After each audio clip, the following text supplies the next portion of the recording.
Seth devises an expert method for appraising precious stones. Bob saves Les a lot of money with his knowledge of walrus reproductive parts, and Seth provides expert advice that saves a deal on an elephant part. These are the times experts saved Les gold from losing everything. Hey Les, come here for a sec. Seth makes a shocking discovery on how the pawn shop is losing money. Les doesn't like it either. Both father and son know that if this keeps up, they could be out of business. Seth has done his homework and concludes that the pawn shop system needs to change. But is it worth the cost? Les certainly doesn't think so. Because these are right in this area here. World War II Japanese sword is worth a ton of money. This sword could be worth a fortune, but Rick isn't sure. He knows he's gonna need some expert advice. Jay? Good. What you got? My bracelet on my phone. My baby daddy gave it to me. It would be so mad. Curtain tiebacks. What are you telling me? You know this isn't real. What do you mean it's not real? Well, it's a real bracelet. You know what? It's a real. Listen. Okay, fine. You're fair enough. probably Don't right. trip, okay? Don't trip. I'm about to call him right now. Sometimes people get presents, and sometimes when they get their presents, the people that give it to them tell them a lie. He said this bracelet costs $500. It would be more What are you talking about? He's Anywhere. lying to you. Baby, did you give me some fake gold? Did you give me some fake gold? Really? Did you give me fake gold? This ain't love, baby. You said you was gonna marry me one day. Okay. Have a very nice day. Thank you. Man, this. What the is you talking about? Have a nice day. I have a nice day when Okay, you then give me don't some have nice service. Right? You know what, y'all? I'm about to take it to a real jewelry store that knows something. That's what I'm gonna do. The amount of men who give their women fake jewelry in Detroit is absolutely crazy. This woman is shocked, betrayed, and angry when she learns the real value of her jewelry. Two customers come into the pawn shop on a noble mission of freedom. However, Ashley lets them down easily, but at least they take it better than most customers in this video. Pawn shop because we, is in need of money. And we're trying to pawn this VCR and this TV. Barely makes it to the pawn shop before smashing one of their items in an argument. The couple is more sad than shocked that they've rendered their items worthless. Hi, how are you? I'm good. How about yourself? Doing all right. I've got a ring I want you to take a look at for me.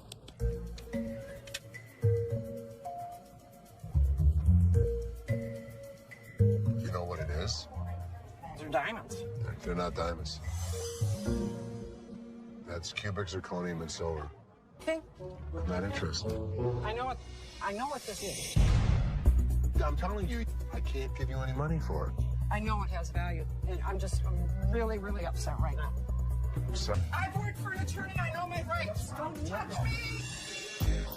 You're an idiot! You're an idiot! Oh, yeah! Yeah, what a gentleman you are! Anybody? Woman, what? Get me out of here! Get away! Get away! 4 times she hit me. Randy, 4 times? Why would I not give her money if it was worth it? I thought you were smiling when she was doing that. This woman can't believe her diamonds are actually not diamonds. If you like seeing angry senior citizens, then this grandma's got you covered like a quilt. So, I'm here to sell my yays and stuff. Okay. Cartier. I paid $5,300. For these? Yeah, I overpaid. Uh-huh. They're fashion designer glasses. Really cool gold diamonds. For those particular frames, there's a huge demand, but not for that price. How much you want for these? The lowest I'll take probably like 40 for it. All right, give me 35. You give me 35? 1,000. What you mean? You making too much money now. I sell this stuff cheap, man. Look, I ain't pay 1,000 for these. I know feel you me? didn't. I can feel you. But that ain't, you don't feel me, you know what I mean? I can feel you. You see how he talking? Talking like a kid and You don't know who the I Man, am. You don't know where the I was raised. Like and I you're just said, talking. Well, flat out, man. I ain't leaving, dog. Come on, baby. Young buck. What's up, baby? Man, we out. You on that petty shit, dog. That petty ass money you offering. That's why ain't nobody with y'all. You feel me? I feel you. Les is offered a cool pair of glasses, but he knows they're not cool enough to be worth what the customer's asking. The customer doesn't take the news well at all. Blurry-faced guy. We'll buy this and pawn this and that and give you $350 total. Get set for a crazy moment in this pawn shop. The shopkeeper and a customer are going at it in a big argument, trying to make a deal or who knows what. But wait for it. Out of the blue, two dudes in fancy clothes with blurry faces bust in like old school detectives. The shopkeeper's scratching his head, clueless, but here's the kicker. Those blurry face guys are undercover detectives on a secret mission. It's like a scene straight out of a comedy movie. The detectives have arrived. I need to tell them what's been happening and show them the evidence. Hold on to your laughter because this is pure comedy chaos. The second those detectives waltz in, the shopkeeper's freaking out like he's been caught selling magical beans or who knows what. These detectives are all business, channeling serious Sherlock vibes after an espresso overdose. They're tearing through the shop like treasure hunters on a caffeine high, checking random stuff and maybe on the hunt for hidden treasures. Meanwhile, the poor shopkeeper's sweating bullets, desperately trying to keep his cool. It's like a real-life comedy suspense show unfolding before your eyes.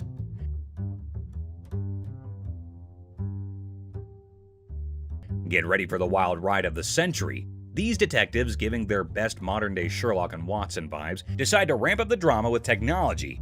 It resembles they're on an investigator show marathon watch as they jump into the security camera film. As they replay quick forward and focus on each problematic little hiding spot in the shop, envision some strong, thrilling music playing behind the scenes. An investigator story with an innovative turn will keep you as eager and anxious as ever. Do you think he was working with someone else? If he was, it could be anyone. Well, buckle up for the big reveal. The digital detectives uncover the mastermind. And guess who? It's our buddy Joe. Yep, good old Joe is the culprit behind all the missing stuff. These detectives don't waste a second. They slap handcuffs on Joe quicker than you can say guilty as charged. And just like that, the pawn shop transforms from a place of heated arguments to a full-blown crime scene. The shopkeeper, still in shock, watches as Joe gets escorted away by the police, handcuffs and all. The whole situation is so bonkers it can make anyone burst into laughter. It's like a comedy show with mix-ups, detectives with blurry faces, and a surprise twist. You'd be left thinking, did that seriously just happen? It's pure comedy gold, my friend. Comedy gold. A massive fraud. This one will truly astound you, so hold on to your chairs. The largest swindle to ever occur on the show, so far as people are aware, left everyone perplexed and alarmed. Basically, the boys said that someone from the shop had conned them. She pawned 2 of our laptops, and she told us she was gonna give us the money and the laptop. To make a long story short, a woman pawned 2 of their laptops and then informed them that she knew someone who worked at the pawn shop and would give them the money and the laptops. You pawned something? Yes, she has the ticket. When did you pawn it? Today. The males are left with nothing because she has their laptops, the money, and even the ticket to their belongings. You at the back door, so you'd end up with the laptops and the money? Yes. It astonished Ashley and Seth as much as it shocked Les. This girl told you one of my guys would meet you at the back door, so you'd end up with the laptop? Les or anybody else was unable to stop it now. Les then thought of a strategy, though. If you can find out which one of my employees, you give me the guy's name, I'll give you the computers. At that point, the youngster had a glimmer of optimism and left, believing that perhaps they could apprehend the employee. Well, let me tell you something. We've been scammed before, and I will not be scammed again. Les then requested that Ashley look up the buyer of each laptop they had that day on their background. Les realized something had clicked when she spent the entire day going through them and finding nothing. You're able to witness it. You'll get the money and the laptops. You go, hell yes, let's do it. Thus, these children were not the victims themselves. Instead, they had been attempting to con them all along. Well, here's the way it works. Nobody gets out of pawn without paying for it, and nothing goes out the back door. This time, they weren't duped either. Although the kids did cause Ashley and the others a lot of worry during— Welcome to the jump. Hey, how you doing, man? Hey, can I talk to the owner? Okay. We do. Okay, how's that working out for you? Working out great. I'd like the opportunity to maybe go over some paperwork with you, show you what we can offer, what we could do. Okay, well, there's nothing to be missing. If somebody's parked illegally, we want to be able to come in. Mark, a would-be business partner, approaches Les with a proposition. However, Les quickly realizes Mark's intentions and plays along, subtly mocking Mark's attempts at persuasion with humorous banter. Car that's left overnight by some chance. It doesn't happen. Well, things happen. We don't have that problem because we have fences around the building. Well, we've done a couple other business around here. I don't think you're understanding what I'm saying.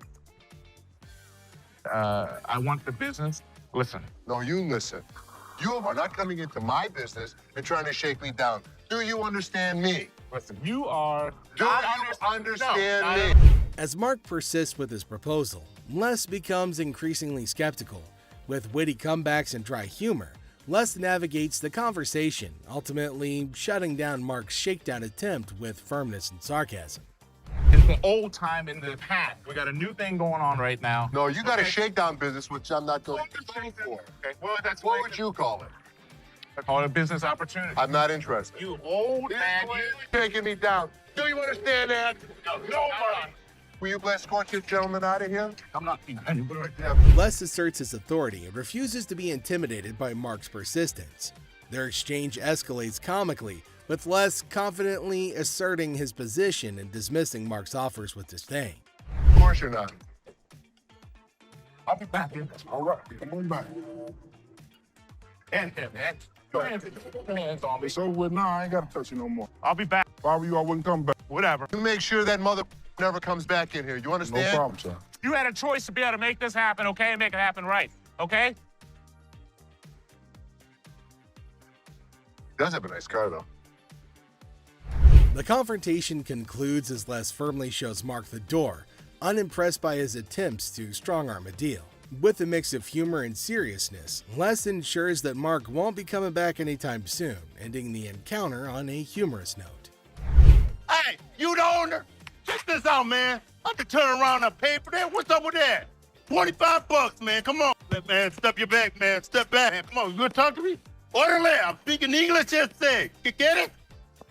I ain't got no receipt, man. Well, how can I give you another unit, another game, if you don't have it? Because I bought it from here, man. I bought it right over there. I will be more than happy to exchange it for you. The customer's mad because he wants a refund for a game but forgot the receipt. Les tries joking around, but the guy's still upset. Things get a bit funnier as they go back and forth, with the customer threatening to jump the counter. But Les stays cool and sends him off with a witty goodbye. What, am I supposed to carry it with me? Give me my money back now. I can't have that. I don't know if we did it. I don't know if he did it. I don't know if he really bought it from us. But because he was so irate, he had to go. We're going to go right here to the refund. No, I ain't going over there. Do you want it? I got... Get off me, man. You going? You ready? You ready? You going? Get off me, man. Let's go. Let's go. Les attempts to reason with the customer, offering to exchange the game if he brings the receipt. However, the customer's stubbornness escalates, threatening to leap over the counter, adding to the absurdity of the situation. I ain't going nowhere. Have a nice day. Step the seat. See you later. Bring the receipt. Bring the receipt. I don't want this place. We don't like you either. Man, keep the game. Thank you. Merry Christmas. You got a bad attitude. As the confrontation reaches its peak, Les decides to escort the customer to the refund department. The customer's resistance continues, resulting in Les ultimately dismissing him with a sarcastic farewell, ending the encounter on a humorous note. He asked for $200, but no, it's not going to be a good deal, and they told him to leave. The man in need got a severe shock and held up the poster thinking. Les again said that they can't pay more than $100, and after some time of quietness, they agreed to the deal. Finally, the happy deal was made.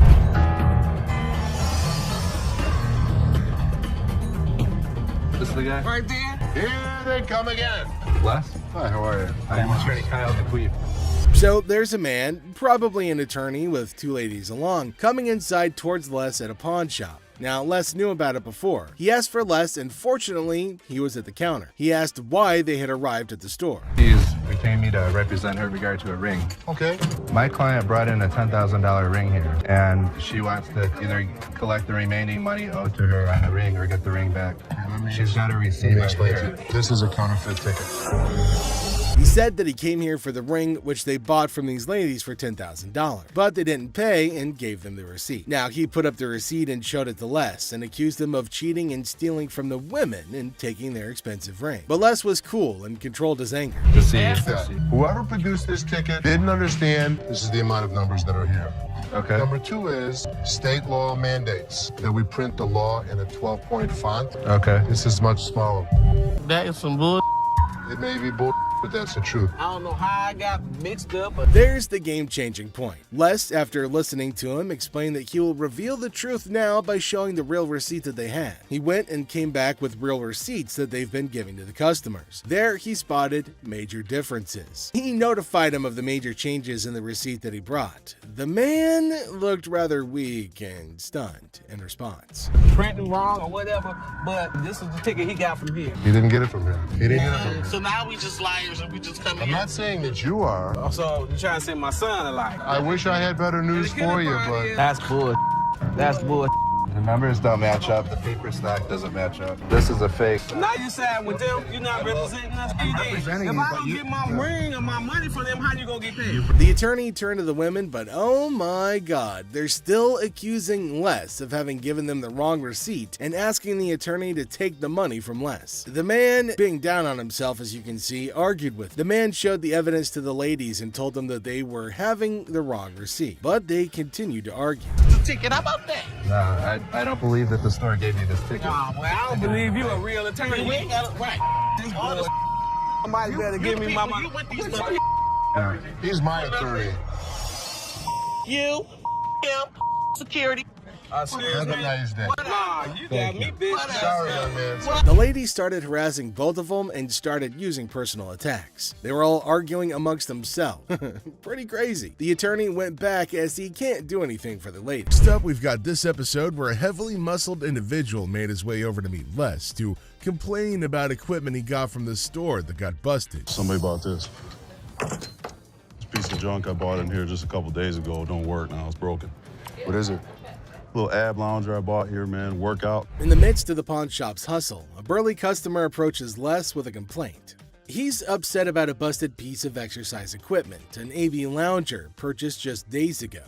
Les, sticking to the store policy, explains that they can only provide an exchange, not a cash refund. Tensions rise as the customer vehemently rejects the idea of an exchange, demanding his money back. They can only hand over another item in place of the faulty one.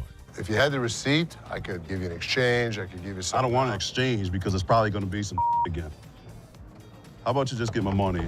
As the disagreement escalates, the customer insists on a cash refund, dismissing the option of another item. Les faces a dilemma, stuck between policy and customer satisfaction. The clash intensifies as the customer becomes forceful in his demand for a monetary refund, setting the stage for a heated confrontation. Les could match him word for word without fear. Better be some money. Or what? Or what? There's going to be a problem. How about What that? kind of... Les, accompanied by his trusty companion Byron the Snuggle Bear, stands his ground. The customer challenges Les with threats of problems if he doesn't comply. Unfazed, Les maintains his position, asserting that the store's policy is non-negotiable. The heir becomes charged with confrontation as both parties refuse to back down. I don't need food. As things got super heated between Les and the customer, Byron tried to step in to calm the man down. As the situation reaches a boiling point, Les and the customer engage in a verbal showdown. The customer grows increasingly forceful and Les warns against physical contact. Byron attempts to mediate and calm the customer, but his intervention takes an unexpected turn, adding a new layer of tension to the already heated exchange. Really? The confrontation takes a risky turn when the customer, ignoring Les's warnings, attempts physical contact. Byron, in a misguided attempt to intervene, escalates the situation further. Les stands firm, refusing to be intimidated while tensions continue to rise. Les questions a man's marriage. Les uses a customer's words against her. There's trouble in the office, but Les reminds Seth that he's the boss. Les kicks off the day questioning a man's marriage, using customers' words against her. Trouble brews in the office, but Les asserts his authority as the boss, teaching a disrespectful man a memorable lesson. Les shows that he's not just a pawnbroker, baby. He's a boss in control. Here are savage Les Gold moments. It looks like Les is more interested in this man's marriage than his business. Les woke up this morning with the urge to roast someone, and of all the people he could roast, he picked this guy. Things take an unexpected turn. Now, in a surprising twist, Les dives into the man's marriage, leaving everybody shocked. Les humorously challenges the man's absurd scenario, roasting him in a way that only Les can. The man's attempt to buy an anniversary present with his wife's jewelry backfires, adding a touch of humor to the pawn shop drama. Get a watch for my wife's anniversary. Oh, it's not your anniversary too? Well, yeah, it is mine too. How many years you been together? 25 years. Oh, okay. How many good ones? So how did you get these? Well, we were going through some of her jewelry. She said this belonged to my grandma. They're not real. Les posts a customer's watch request, questioning the authenticity of the jewelry. Unfazed, Les detects the fake and confronts the customer's peculiar anniversary gift plan. The customer tries to defend himself, but Les, in his signature style, keeps it real and uncovers the truth behind the fake jewelry. Alright, hold on a second. How come the old man wants to buy his wife an anniversary present with her own jewelry? That is one hell of a ridiculous scenario. What this man could have done at this moment is leave. But nope, some of these customers love to start drama. This is older than both of us. It probably is. But it was fake when it was made, and it's still fake. Les faces a customer who crosses the line, insulting his family. For the first time, Les takes matters into his own hands, delivering a stern warning. The tension rises as Les draws the line, showcasing a side of him that won't tolerate disrespect towards his loved ones. And? Okay, I've seen your wife. Listen, mother, there's two things you don't talk about. What's that? My wife and my family. Oh, so here's the deal. For a moment, we thought... Two of you. Here's the deal. Get out of here. Two of you. I'll hurt you guys so bad. Sure you will. Better get in the front. Sure you will. In a final showdown, Les lays down the law. With no patience left, he kicks the disrespectful customers out, warning them of dire consequences if they return. Les reveals his savage side, making it clear that disrespecting his family won't be tolerated under any circumstances. Hello, how are you doing today? I'm good. How are you, sir? That's good. I want to pawn this TV. I can go 100. Excuse me? So here's a guy who wants $400 on a $200 TV. What the is he thinking? People can help me move my stuff back in my mother's house. 100 is not going to do, sir. I need more than that. But I can't give you more. See, it's a used TV. A young man enters the pawn shop, seeking to pawn a TV for $400. Les, the owner, declines the initial offer and counteroffers $100. The guy, explaining his need to move back to his mom's house, expresses that $100 won't be sufficient for his situation. You know, I have to get away. You see this? He did this last night. What did he do to you last night? He beat me up last night. You clearly don't see that. See, you know what? You about to cause me to lose my mother temper. I try to give him the benefit of the doubt. I thought he had nice skin. He didn't have any bruises on him. I don't need to call security. You don't need to call them. What The guy made up a story about daily abuse from his roommate, seeking empathy to pawn the TV for his escape. Les remained skeptical, noting the absence of visible bruises, praising the boy's clear skin. In response, the boy, feeling cornered, requests the involvement of security, hinting at a potential dramatic turn of events. What you gonna do? What, you from Africa? Oh, okay. Anyway, like I said, can you give me the 400 you paid? We sell them for $200. Hold on. Y'all. Thank so much. Friend. Have a nice day. You. Thank you. You better lucky I'm gonna throw this big mother at you. Where is my key? Les, trying to find a middle ground, offers $125, but the boy declines and insists on calling the guards. Les, unfazed, reveals the presence of the guard behind the boy. The situation ends with the boy taking the TV and leaving the pawn shop without the need for additional security intervention. Why don't your fat ass take it out? You work here, ain't you getting paid to do this? I look like a butler to you? I don't give a my gonna come in here and get this motherfucker. You better. His big ass gonna beat your little ass, fat bitch. Him in what army? Motherfucker, come from behind this counter. A tense situation arises as a black woman directs angry shouts at a guard. The guard, responding defensively, questions her, asking if he appears to be a butler in a moment of unexpected confrontation. You get back here. Your big ass on my way. Get this motherfucking speaker and take it outside. You want me to stop? Take the You brought it in. You're gonna take it out. So take it out. I'm not picking that up Then and you're taking it leaving it outside. Y'all can get your old ass Take out. your ass out of here. I'm What's your gonna take bitch ass out of here, y'all. You're not going to come in threatening my employees. Who gonna Despite Seth's efforts to intervene, the black woman continues her relentless shouting. Even another guard struggles to remove her. Suddenly, she notices Les, the owner, standing behind her. In an unexpected turn, she bursts into laughter and mockingly tells Les to leave. You know, big ass, you can grab that bitch too, ogre. My big ass, shrek ass following behind me. We will give you the respect and the decency you deserve, but when you're threatening my family, we throw you out of here. Bitches, bro, life. Taking matters into her own hands, the woman starts leaving, dubbing the guards as Shrek on her way out. The situation takes an unexpected and humorous turn as she adds a touch of sass to her departure. This next guy is the most polite guy you'll see, but things take an interesting turn. I'm trying to help you solve your issue. Well, folks, let me tell you about this wild encounter that went down, starting with a seemingly innocent greeting. Hey, how are you? I'm good, how are you? Well, actually, I'm not doing so good. Little did anyone know, trouble was brewing. You see, this poor customer was feeling down because his dear grandma had passed away. He needed to sell something urgently to scrape together enough cash to cover his rent. Now that's a tough spot to be in, right? Enter Ashley, a real gem of a person. She genuinely empathized with this guy and offered a helping hand. So the dude decides to sell his late grandma's ring, thinking it's made of real gold and worth a fortune.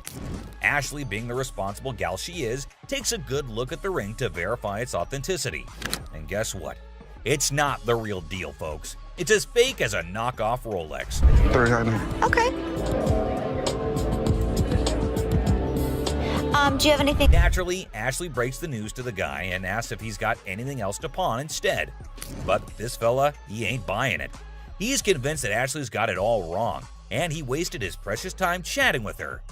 Well, hold your horses, buddy. Ashley calmly reassures him that his time wasn't wasted and suggested he could pawn his TV instead. But oh boy, this suggestion hit a nerve. He starts acting all weird and uncooperative, throwing a tantrum. TV. You can pawn your TV. What the I look like? Now, here's where things get intense. Ashley's just trying her darn best to help this guy out, but he's not having it.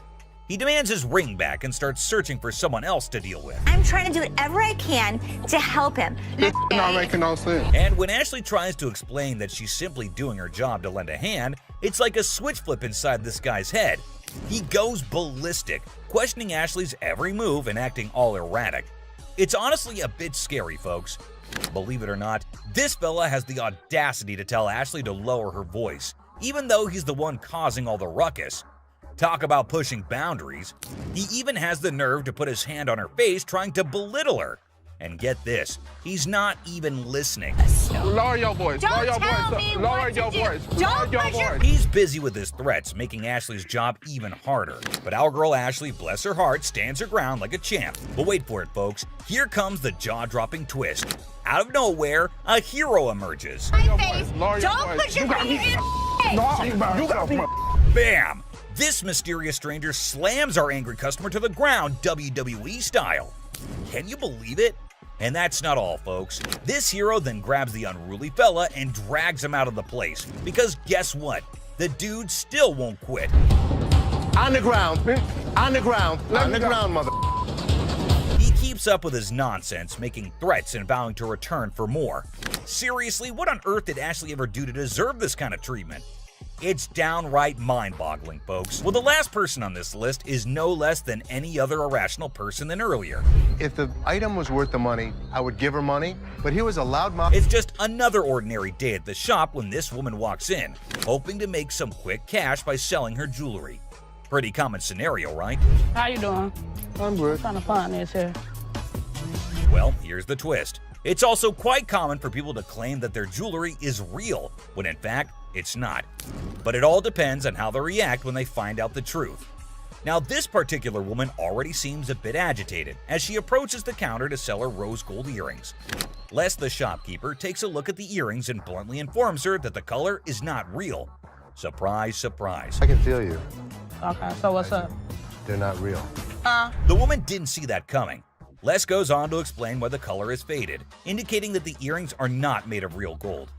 Now, you'd expect her to accept the reality and move on, right? Nope, not this lady. Instead, she comes up with a lame response like, well, duh, that's because it's rose gold. Seriously? I mean, it's common knowledge that when the color starts fading on real gold, it's a clear sign that it's not genuine. But this woman insists it's two-tone rose gold, while Les insists it's just some base metal. They were just base metal. It's not gold. Base metal is going to turn colors when you put chemicals on it. Come on, lady, listen to the expert here instead of getting all rude. The fact is, base metal changes colors, not real gold. It's pretty clear that this woman just wants some money and has the audacity to demand $200 for those earrings. And as if being rude wasn't enough, she starts hurling abuse at poor Les. That real rose gold earrings, man, I need $200 right now. What the is the... Talk about being confused and disrespected. I can't blame Les for not taking that kind of nonsense. So the bodyguard steps in to escort the woman out of the shop. But guess what? She keeps insisting that she wants her money and even asks the bodyguard to check the earrings again. Seriously, lady, drop it already. Here's the funny part, and you'll never guess what Les did next. Yeah. You want me to wrap these up? Yes, he did that. I mean, why bother with someone who refuses to listen, right? Eventually, the woman is escorted out by Les and the bodyguard. But she doesn't give up that easily. She actually tries to break into the shop not once, not twice, but 3 times. I can't help but feel secondhand embarrassment for her. It's like witnessing pure insanity. Oh, no. I can't feel. He's out. In conclusion, this woman's behavior was out of line. Instead of accepting the truth and moving on, she chose to be rude, abusive, and persistent. It's a good thing Les and the bodyguard stood their ground and didn't let her disrupt the shop. Let's hope she learns a lesson from this and thinks twice before causing such a scene in the... On what seemed like an ordinary day at the shop, a quirky customer shows up at the shop claiming he wants to pawn some stuff. But get this, he's only got pictures of the items. But I got some pictures. I don't want to bring them up here. It's cold outside.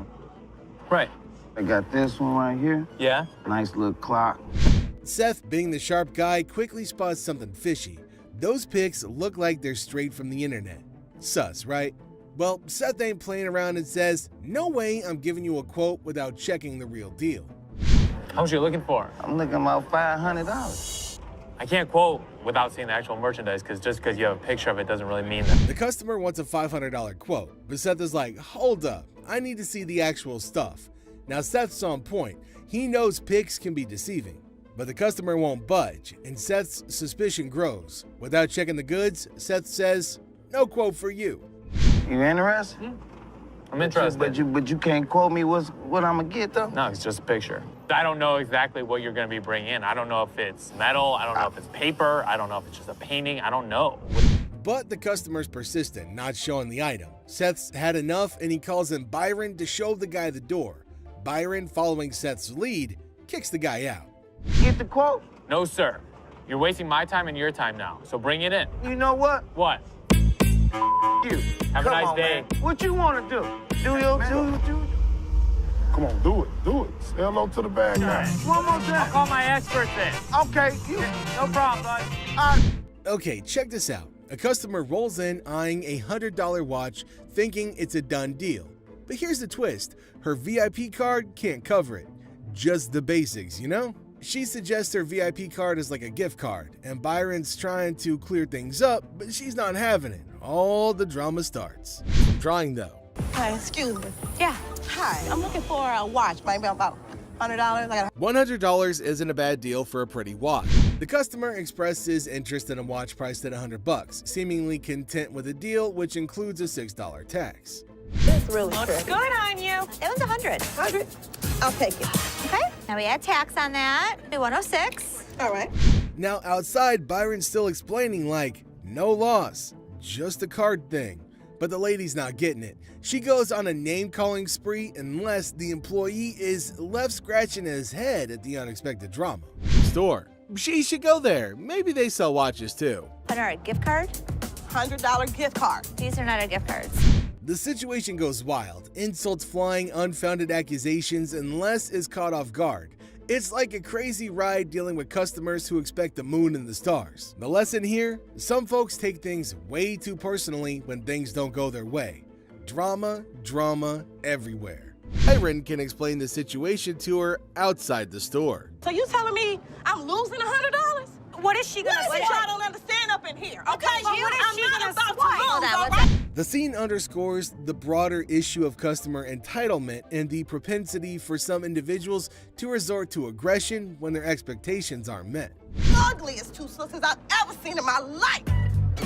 Are you my sister? Sister? What up? Somebody want to buy a preferred gift? Seth's in the shop, right? Then this guy walks in all hyped up about wanting a PlayStation 3 for 70 bucks. But hold up, he's seen it cheaper elsewhere, so why is it even here? How much are your PlayStation 3s? How much you want to spend? I got 7. Curiously, he mentions having seen the same item for 70 to 80 bucks at other pawn shops, prompting the question of why he didn't pursue the purchase from those establishments instead. Good deposit if you want. You can make payments every 30 days. Keep it in as long as you'd like. Does it come with a warranty? Seth, being cool, suggests payment plans and throws in a warranty, but this dude flips out, calling 70 bucks ridiculous and claiming he sells them for 100. Things get heated and Byron's on standby for security. It comes with an as-is warranty. This is bull. I sell them for 100 bucks. That is ridiculous. Oh Yeah, my you God, get loud. it's 70. I want some. As the tension escalates, the customer raises his voice. Unbeknownst to him, Byron, the security presence, is prepared to intervene if the situation spirals out of control. Voice raised like that, we'll be more than happy to speak with you. We'll What's see. up on this for $70? Show me 70 bucks. Seth tries to calm the storm, invites the guy to talk it out, but nope, confrontation is the name of the game. To cool things down, Seth throws a challenge. Show the cash if you're serious. But surprise, surprise, the dude can't show the money. So with Byron there, Seth basically says, adios. Ride, big boy. Big boy. Ride, big boy. Push me, big boy. Here we go. What you want to do? You think I'm about What you want to do? I come down this level, beat your ass down here. Les is just doing his thing when suddenly a lady rolls in all fired up saying, I want my money back. Station. I want my money back. I paid you $500 for this purse. I want my money back. Now, she claims that she dropped 500 bucks on a purse and now thinks that it's fake. But here's the kicker. The store doesn't do refunds for sold stuff. Les, smelling something fishy, asks for a receipt. You know, proof of purchase. But she's not having it, gets all sassy and threatens legal action without any proof. Staff member scammed her. Let me gain my composure before anybody... Don't gain your composure. Before somebody goes... Give me my money back. You sold me a fake purse. The purse. Now the receipt drama heats up. The grandma's still sassy, insists on a refund without proof. Les stands his ground, asking for some proof. Then she goes all dramatic, threatening to wreck her own cigarette. Les warns her, but she's still not stopping. Ma'am, do you have the receipt? I didn't give you a second when I gave you my money. Ma'am, I'm trying not to really You lose took my control. money and I won't. Show me the receipt. I don't have a receipt. The lady's disruptive behavior goes a step further as she threatens to destroy her own property, a cigarette. Les, recognizing the theatrics, warns against willful destruction and adds more potential claims to the already contentious situation. Route. Please have my money. No, that's how to start it. You know what that stands for? What You is MK? I want my money. Things get crazier. She starts making threats, even talking about hurting people. But Les, cool as a cucumber, says her threats won't shake him. I'm not. Put your cigarette out. Put it out. Get your hands off me. Put your cigarette Get out. your hands off me and I'll put it out. Give me my money. That's all I want is my money. Give me your card, because I'm going to sue your ass. I'm going to bust. I'm going to hit you. You're not going to bust nothing. I hit you. Well, I go got ahead. a son I've been big hit by enough to much hit your harder. Go ass. ahead. Well, get him. Yeah, right. All right. Stupid ass mother. A lady walks in thinking she's got a real gold chain to pawn, but the employee Ashley spots that it's fake. Yeah, she wants 250 bucks for it, but Ashley's like, nah, no can do, it's not real. The item was a fake after taking a look at it. Pawn this train. Now this lady starts making a scene, yelling and demanding the manager. Ashley's not backing down, standing her ground against the chaos. Okay, for how much? I want to get like $250. We won't be able to take this Why you want me to take it? because it's not real. What the It is real. Ashley steps up, the lady still claiming her fake chain is real. Ashley's not having the yelling, setting a rule. No screaming allowed in the store. I want my money for Hi, this. excuse me. Why are you screaming? Excuse me what? Get my money. This isn't real. It is real. You're not Ashley, determined to maintain order, sets a clear boundary, emphasizing that screaming will not be tolerated in the store. Come and get it. One way or another. All right, well, I'll come and give it to you. Yeah. Why the keep saying it's not real? You will not. Plot twist. Ashley offers a deal. She'll check the lady's watch, but no more screaming. The lady suddenly gets all chill, realizing she needs to cool it down. What can I get? Let me see your watch if you want me to help you. Hello? If you yell at me one more time, I'm seriously gonna ask you to leave. I am not in the mood to hear your loud. Now Ashley sees a chance to help. She suggests pawning the watch for $250, and the lady, now calm, agrees. Ashley smoothly guides her through, proving that she can handle the drama while keeping things respectful. Drama sorted. Do you want me to let you pawn your watch for $250? I'll take the $250. Wow, changing a tone now. Yeah. Wanna follow me this way? Thanks for help. There's this guy who claims to be the last good man, but Seth's not buying it. This guy knows what he wants. Cameras in this case. And Seth is all set to help him. Looking for cameras. What kind of good cameras you got? Whatever you need. Yeah, so some point and shoots okay, right over here. Let me look at this black one right here. But hold up, trouble's brewing. The guy admits that he's got a short-term memory. Seth, being savvy, suggests paying up front, but Mr. Forgetful wants to shop around first, planning to keep the camera in his pocket. Seth's not vibing with that logic. You'll be shopping around. That's fine. Let's pay for it now, and then you can keep it in your pocket, and then you can keep shopping. Why can't I just pay for everything at the end of shopping? Then I'll hold the camera until you're... Seth, smelling something fishy, won't let this guy stroll away with an unpaid camera. The customer protests, but Seth sticks to the rules, unfazed by the store's criticism. Hold on to your camera until you're ready to buy something. But it makes no sense. I'm gonna buy the You know camera. what? The best part of being the owner of this place, it doesn't have to make sense to everybody as long as it makes sense to me. Offering to pay up front, the customer isn't happy and throws shade at the store. Seth, cool as a cucumber, shows him the door, keeping things in check. Thank you, sir. But I want to buy the camera. Sure, $90, sir. Your store is a bunch of You can leave, sir. No, you won't let me buy it? Have a nice day, sir. I'm still shopping. Store sucks. A lady storms into the pawn shop, dead set on getting back her shiny new Dell laptop still in the box. It's a brand new Dell in the box, never been opened. Never been open. Let me see. The shop says it was pawned, but she insists it wasn't. The employee checks the system, and yep, there's a code saying that it was pawned. Now, she's not buying it and accuses the shop of shady business. B-O-W-I-E. She got something in pawn? Yeah, she does have. Refusing to accept this information, the customer accuses the shop of hiding her belongings without reason. However, the employee explains that there's a valid code for the item. Trying to keep it professional, the employee explains there's a legit code, suggests going to the windows for help, but she's not having it. Instead, she's getting more worked up, doubting the shop's honesty and integrity. Oh, you have your fur coat, so you can go right over to the windows and they can take it. No, I want my computer. No, you have a fur coat in pawn. And I understand. And here's where it gets wild. She starts thinking that there's some big conspiracy against her. She's convinced the shop is teaming up with the rich tycoon to snatch her laptop. Things take a turn for the absurd. Y'all don't know how to talk to nobody, and I guess I'm because talking- I'm the little dog that you can just You ain't tell no little me, dog, you're taller than I am. With a poor bitch's computer, check and give me my... Her frustration peaks, and she goes from claiming to be a sweet Christian lady to dropping a string of curses. She's a nice, polite Christian woman. Yeah, right. I think that you are being so... For more pawn shop adventures. But here comes another gem-filled day at Les's pawn shop. Who knows what other surprises await us in the future? Stay tuned, folks, because the adventure at Les's pawn shop is far from over. Hold on to your seats because this next guy is about to unleash some of the rarest goodies on the market. 5, 6. Brace yourselves, space geeks, because this is gonna blow your mind. So this guy rolls up with a bunch of crates, and let me tell you, the anticipation is real. Got a couple things. I have some Star Trek things, and I also have things from NASA. He's got some seriously cool stuff from the Star Trek universe, and even NASA. I mean, come on, that's pretty awesome. It's clear that this dude is a space enthusiast through and through, and his collection is off the charts. Honestly, it's a total flex. Like seriously, you gotta take a look at this thing.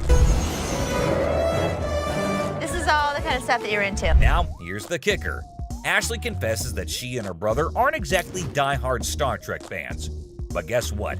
Every time they get anything Star Trek related in their shop, it flies off the shelves. I'm not a Trekkie girl, my brother's not a Trekkie guy, but when we get Star Trek stuff in here, it flies off. Talk about a lucky break, huh?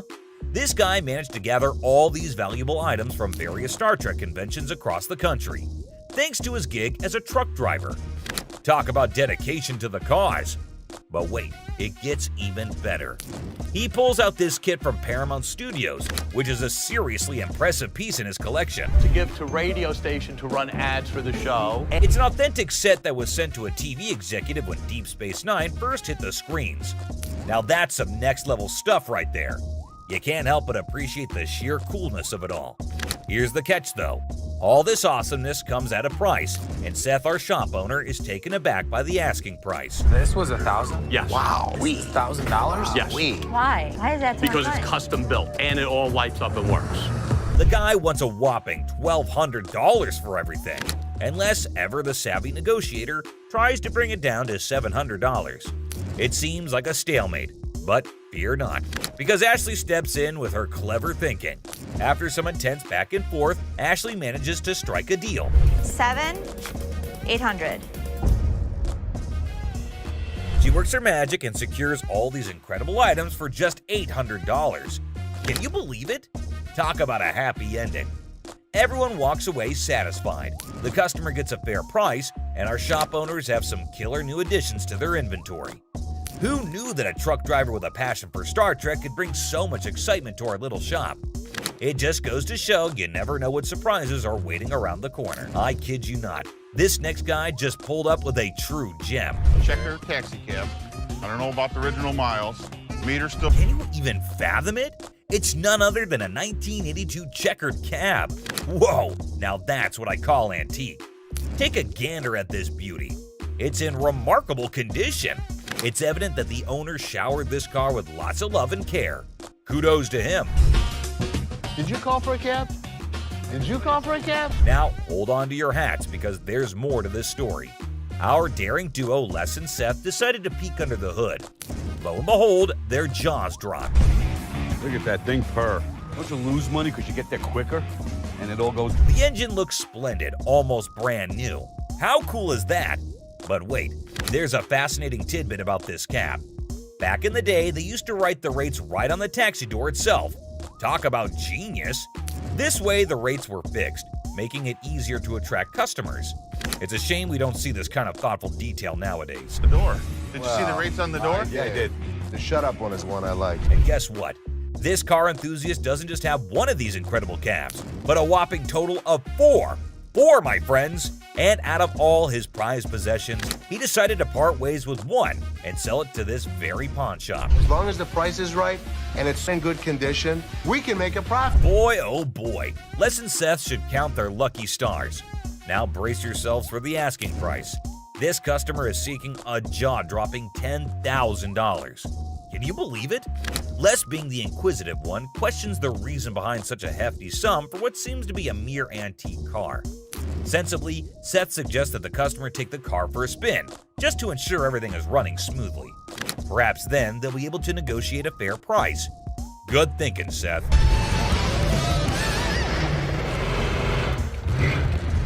Les, ever the insightful one, recognizes that this is not just any ordinary car.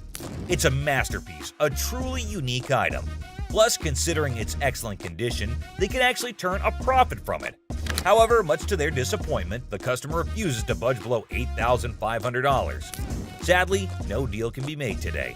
Nonetheless, Les wishes him luck, and we join him in hoping that the right buyer comes along for this exceptional ride. Fingers crossed, and walked away from the deal.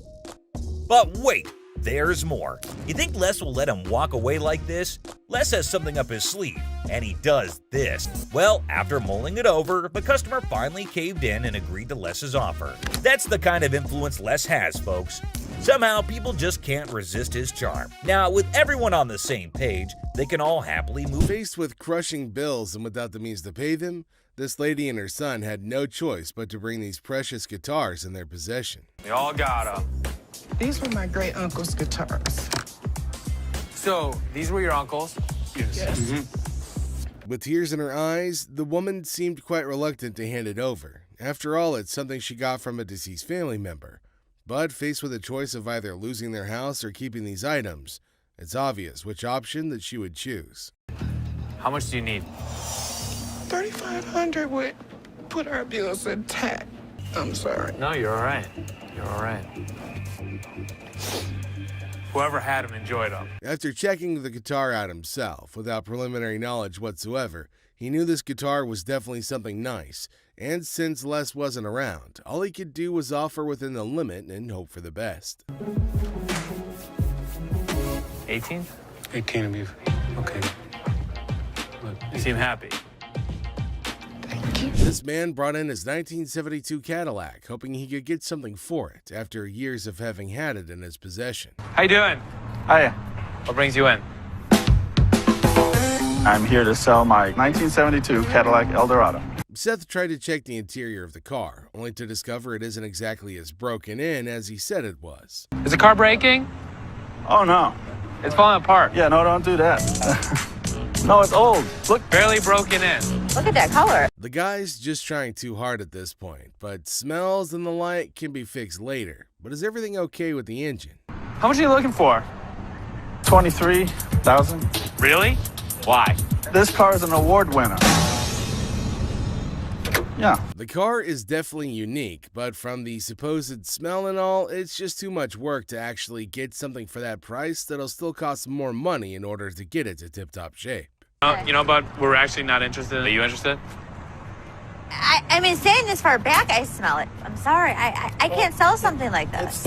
Sorry about that. So Josh walks into the pawn shop with this singlet looking like he wore it backwards. Now there's a really timid looking young lady behind him who doesn't look happy at all. Well, that's none of Seth's business. All he's got to do is appraise the ring and get some money out of it. Clearly, the Thai guy doesn't get how the market works. I mean, we get that he's in desperate need of money, but the pawn shop's not going to give him a cent more than what his ring is worth. I'm Josh. Josh, nice to meet you. Yeah, I got 2 rings here. I got from my neighbor. I bought from her. Okay. I'd like to get them checked out. Why do you need the money? I need to pay my court fees. I got a DUI, crashed my car. Well, her car. I took her car with a couple friends. Things become awkward when Josh can't stop shutting his girlfriend up. Like, this dude is just a teen and he's got this kind of an attitude. What's going to become of him when he grows up to be a man? Perhaps he might then go physical with women. Honestly, this is ridiculous. Like, he's at fault for smashing the car, and yet he can't stop running his mouth. Tell him what it is. No, don't tell me what to do. Stop talking. Stand behind me. Whoa. What? What's the problem? Tell her to stand behind me. This overinflated ego giant sack of crap is gonna need some disciplining. He isn't even grown, for Christ's sake.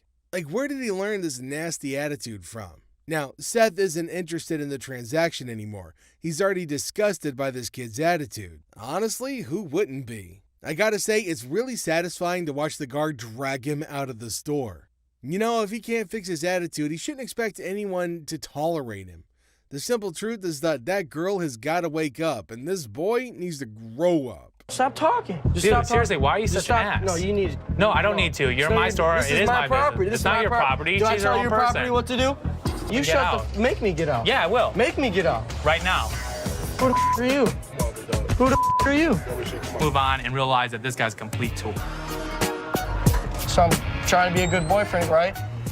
We bet the staff at the pawn shop love their job, if for nothing else, at least for the drama that happens every day. Now, this is one funny scenario. A friend escorts her friend to the pawn shop only to realize that the laptop her friend wants to sell was stolen from her. Everyone is confused as the two friends who came together get into a fight. What the hell? You mean to tell me you don't stole my damn laptop and I don't blame them damn kids for this damn laptop? All this damn...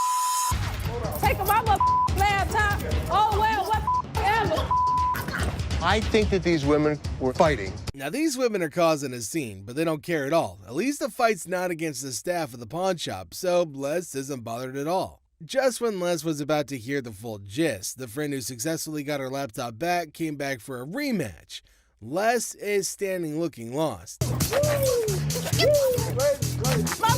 laptop. You walk your punk ass home, bitch. I got some all this time, and I'm thinking these down.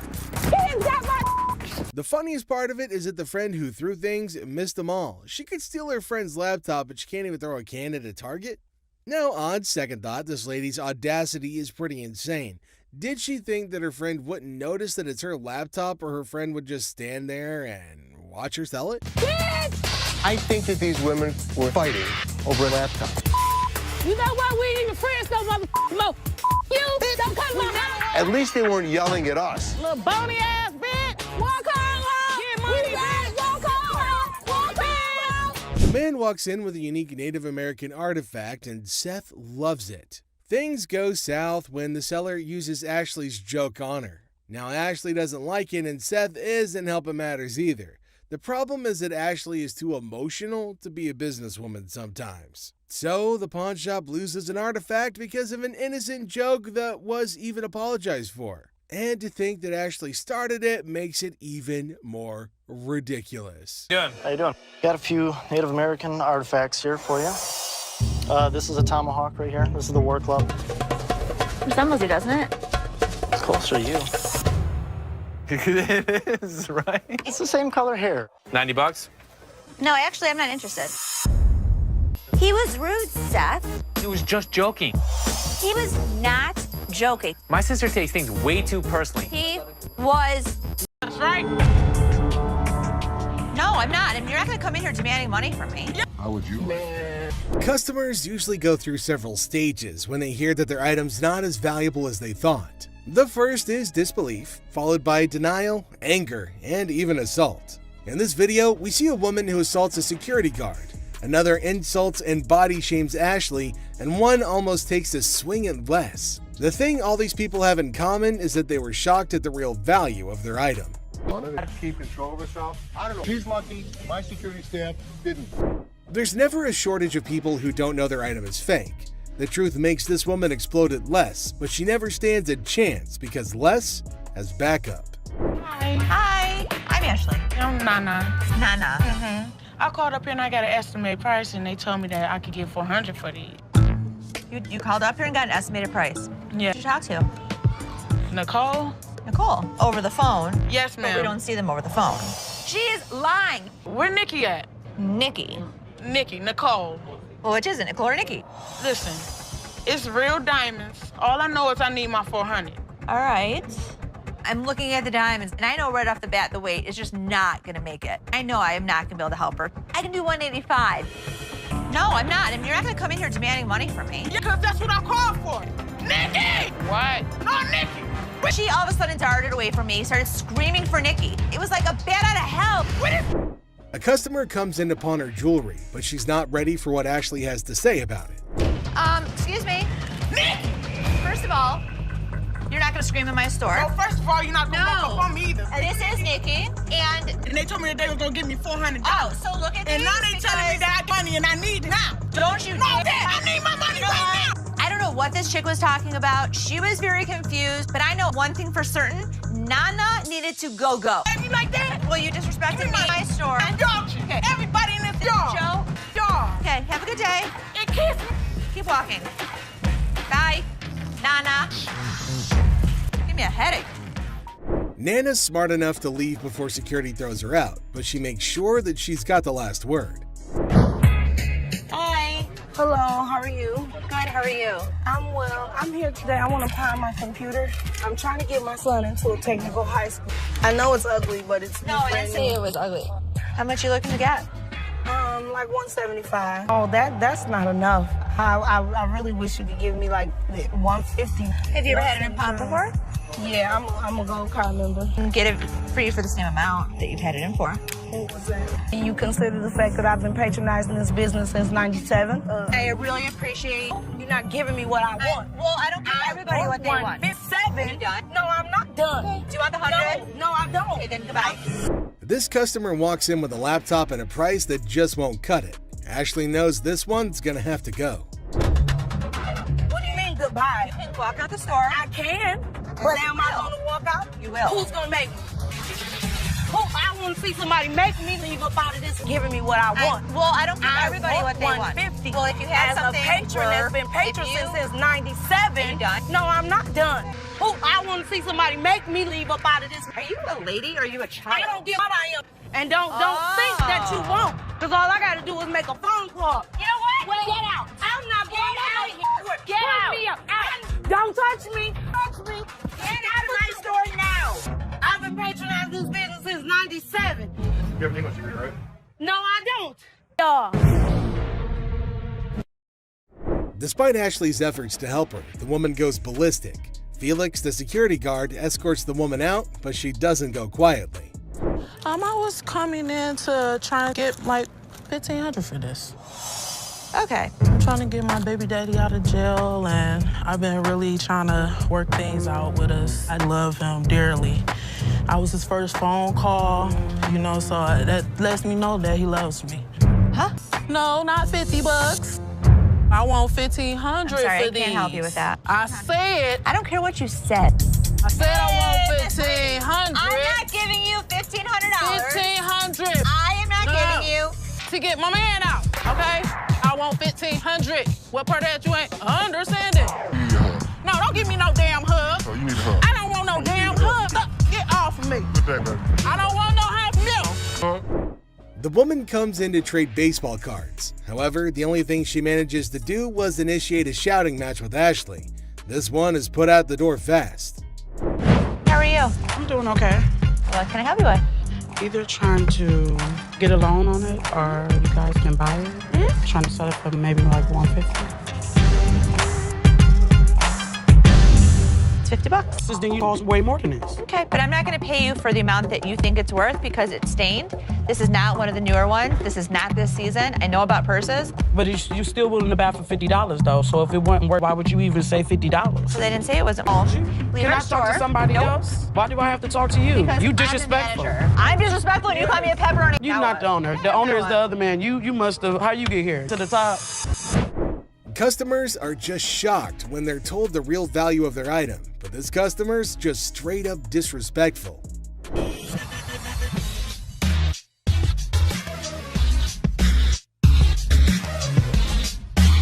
How much you want to spend?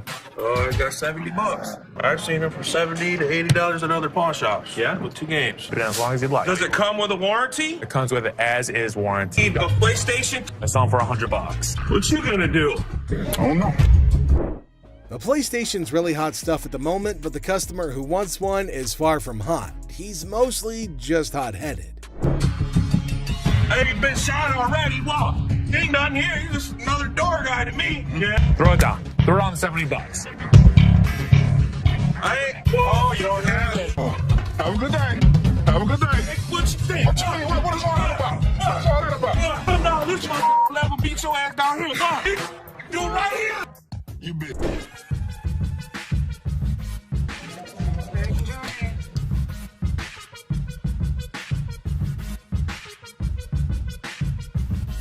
They're not real.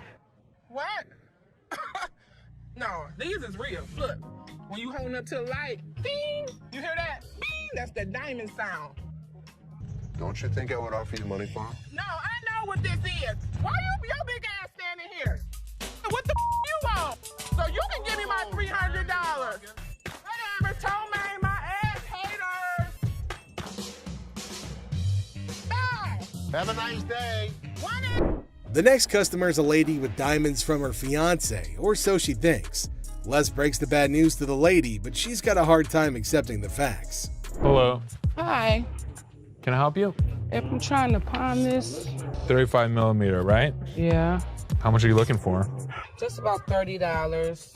Got my baby's birthday coming up and just need a couple of extra dollars to help out. Stuff situated for him. What do you have planned? For his birthday? Mm-hmm. A birthday party, you know, cake, ice cream. To try and get money from us. And the kid ratted her out saying, yeah, my birthday's in 2 months. There's a little bit of time you have before then to come back and hopefully have something of value. And I really would have appreciated any little thing that you could have gave me. 10 years ago. This is some bull because y'all could have took this camera. You could have gave me $30. The innocence of a child didn't allow this woman to cash in on her worthless camera. She was pretty shocked her lies didn't work on Seth. How are you? How are you today? Good. What you got? My bracelet on my phone. my baby daddy gave it to me, it would be so mad. Curtain tiebacks. What are you telling me? You know this isn't real. What do you mean it's not real? Well, it's a real bracelet. You know what? It's a Obviously, real. you don't know what Listen. you're talking Okay, about. fine. You're fair enough. probably Don't right. trip, okay? Don't trip. I'm about to call him right now. Sometimes people get presents, and sometimes when they get their presents, the people that give it to them tell them a lie. He said this bracelet costs $500. It would be more What are you talking about? He's Anywhere. lying to you. Baby, did you give me some fake gold? Did you give me some fake gold? Really? Did you give me fake gold? This ain't love, baby. You said you was gonna marry me one day. Okay. Have a very nice day. Thank you. Man, this. What the is you talking about? Have a nice day. I have a nice day when Okay, you then give me don't some have nice service. Right? You know what, y'all? I'm about to take it to a real jewelry store that knows something. That's what I'm gonna do. The amount of men who give their women fake jewelry in Detroit is absolutely crazy. This woman is shocked, betrayed, and angry when she learns the real value of her jewelry. Two customers come into the pawn shop on a noble mission of freedom. However, Ashley lets them down easily, but at least they take it better than most customers in this video. Pawn shop because we, is in need of money. And we're trying to pawn this VCR and this TV. Shop before smashing one of their items in an argument. The couple is more sad than shocked that they've rendered their items worthless. Hi, how are you? I'm good. How about yourself? Doing all right. I've got a ring I want you to take a look at for me.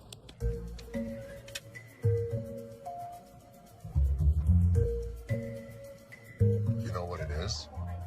They're diamonds. They're not diamonds. That's cubic zirconium and silver. Okay. I'm not interested. I know what this is. I'm telling you, I can't give you any money for it. I know it has value. And I'm really, really upset right now. So, I've worked for an attorney. I know my rights. Don't touch me. You're an idiot! You're an idiot! Oh, yeah! Yeah, what a gentleman you are! Anybody? Woman, what? Get me out of here! Get away! Get away! 4 times she hit me. Randy, 4 times? Why would I not give her money if it was worth it? She hit me 4 times. I thought you were smiling when she was doing that. This woman can't believe her diamonds are actually not diamonds. If you like seeing angry senior citizens, then this grandma's got you covered like a quilt. So, I'm here to sell my yays and stuff. Okay. Cartier. I paid $5,300. For these? Yeah, I overpaid. Uh-huh. They're fashion designer glasses. Really cool gold diamonds. For those particular frames, there's a huge demand, but not for that price. How much you want for these? The lowest I'll take probably like 40 for it. All right, give me 35. You give me 35? 1,000. What you mean? You making too much money now. I sell this stuff cheap, man. Look, I ain't pay 1,000 for these. I know feel you me? didn't. I can feel you. But you don't feel me, you know what I mean? I can feel you. You see how he talking? Talking like a kid and You don't know who the I Man, am. You don't know where the I was raised. Like and I you're just said, talking. Well, flat out, man. I ain't leaving, dog. Come on, baby. Young buck. What's up, baby? Man, we out. You on that petty shit, dog. That petty ass money you offering. That's why ain't nobody with y'all. You feel me? I feel you. Les is offered a cool pair of glasses, but he knows they're not cool enough to be worth what the customer's asking. The customer doesn't take the news well at all. Welcome to the channel, guys. Okay. Oh my God. Get your hands off. Blurry-faced guy. We'll buy this and pawn this and that and give you $350 total. Get set for a crazy moment in this pawn shop. The shopkeeper and a customer are going at it in a big argument, trying to make a deal or who knows what. But wait for it. Out of the blue, 2 dudes in fancy clothes with blurry faces bust in like old school detectives. The shopkeeper's scratching his head, clueless, but here's the kicker. Those blurry-faced guys are undercover detectives on a secret mission. It's like a scene straight out of a comedy movie. The detectives have arrived. I need to tell them what's been happening and show them the evidence. Hold on to your laughter because this is pure comedy chaos. The second those detectives waltz in, the shopkeeper's freaking out like he's been caught selling magical beans or who knows what. These detectives are all business, channeling serious Sherlock vibes after an espresso overdose. They're tearing through the shop like treasure hunters on a caffeine high, checking random stuff and maybe on the hunt for hidden treasures. Meanwhile, the poor shopkeeper's sweating bullets, desperately trying to keep his cool. It's like a real-life comedy suspense show unfolding before your eyes.